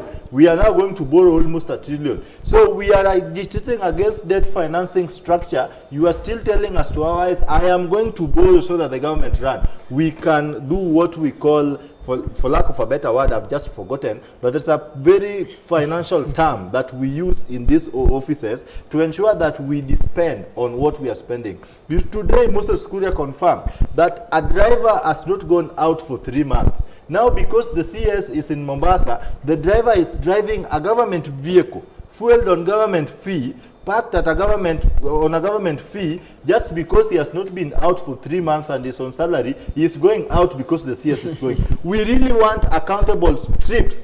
The other day you saw the president used over 200 million to carry Denis Itumbi to take a photo next to a poster in the USA. Was that really necessary? Carry people who are actually adding value to our economy. I am a father. Okay. I do not want to pay taxes for extravagant spending at the expense of people dying. Why should we discuss Kenyans as suffering people all over? 60 years after independence. When the president was speaking during the media roundtable on Sunday, when he said, look, let's have this conversation with the young people. Let's, have this dialogue. But there were questions as to how then this dialogue looks like. And for instance, you have a section of professional bodies and civil societies who've dismissed President William Ruto's call for dialogue, saying he knows what to do to assuage the ballooning public anger.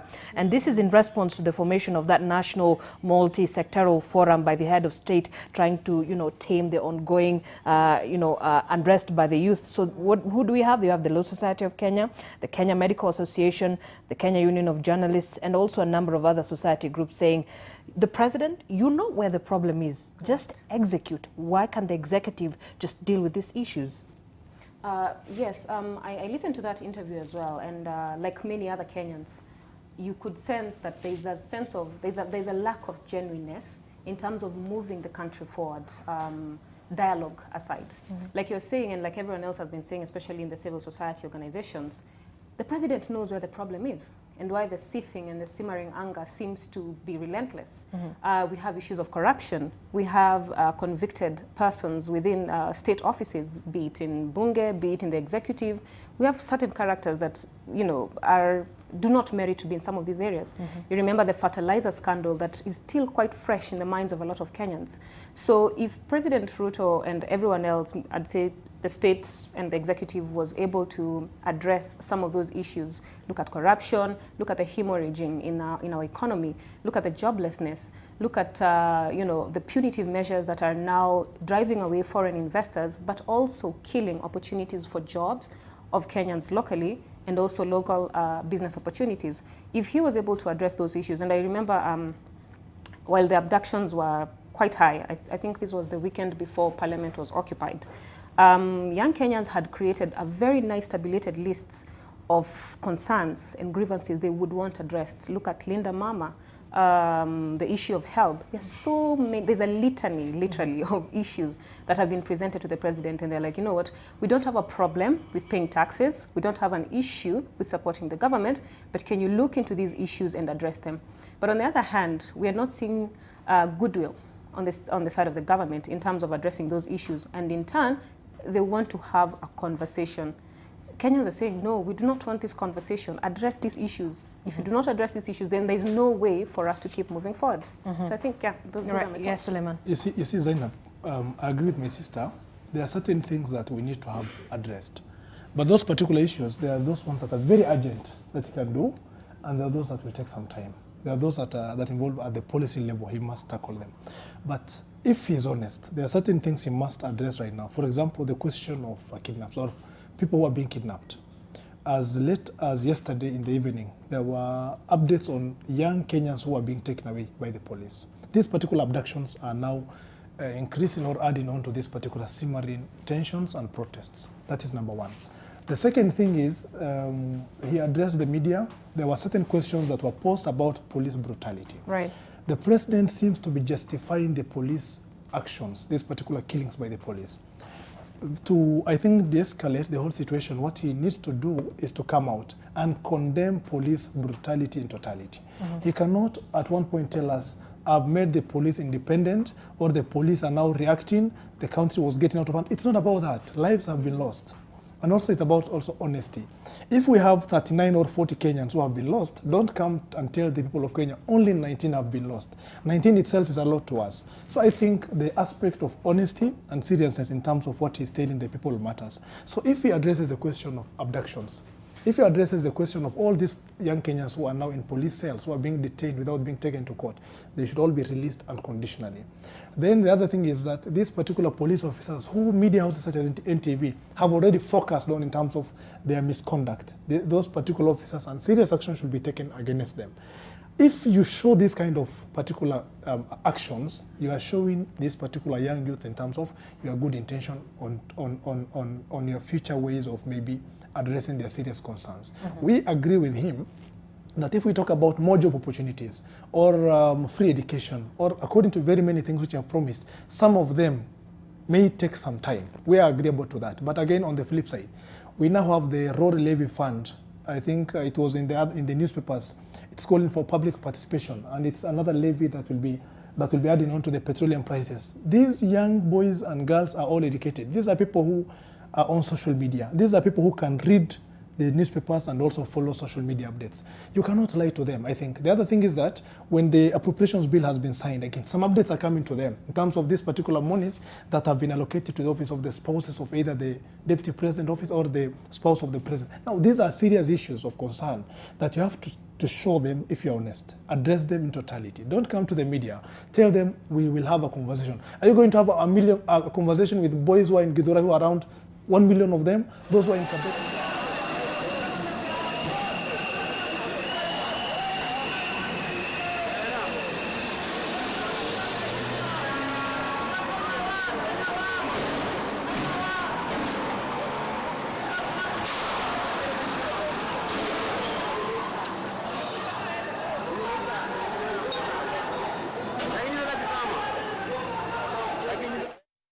To you from the city of Nairobi, and of course we've been able to see coffins there. Protesters have been able to put coffins on the streets. There were about quite a number, I believe around 7, and police were trying to remove them and put them in that particular lorry that is on the screen. Of course, what you're seeing right now is an arrest attempt. Protesters and a protester rather engaging a police officer, if you can call it that, and being bungled here and there. So I believe he's been able to escape. So he's been able to escape that arrest. He lives to see another day today, not in a police cell. Of course, there, tear gas trying to disperse those people that have gathered there as they try to remove the coffins that are currently on the street. This is Moi Avenue, Nairobi. And yes, so initially when people were taking to the streets today, the message was we are seeking justice for the people that had been killed due to this particular protest and those that died by the gun, especially after being shot by police officers. The number right now stands at 39. So it was seeking justice for them until, for this particular 7 days that will be coming until the Sabasaba day, where we're expecting quite a lot of action as far as protests are concerned in the country. So this message, to some extent, gets to communicate the message that we were on the streets, people were killed. These coffins represent justice for those that died fighting for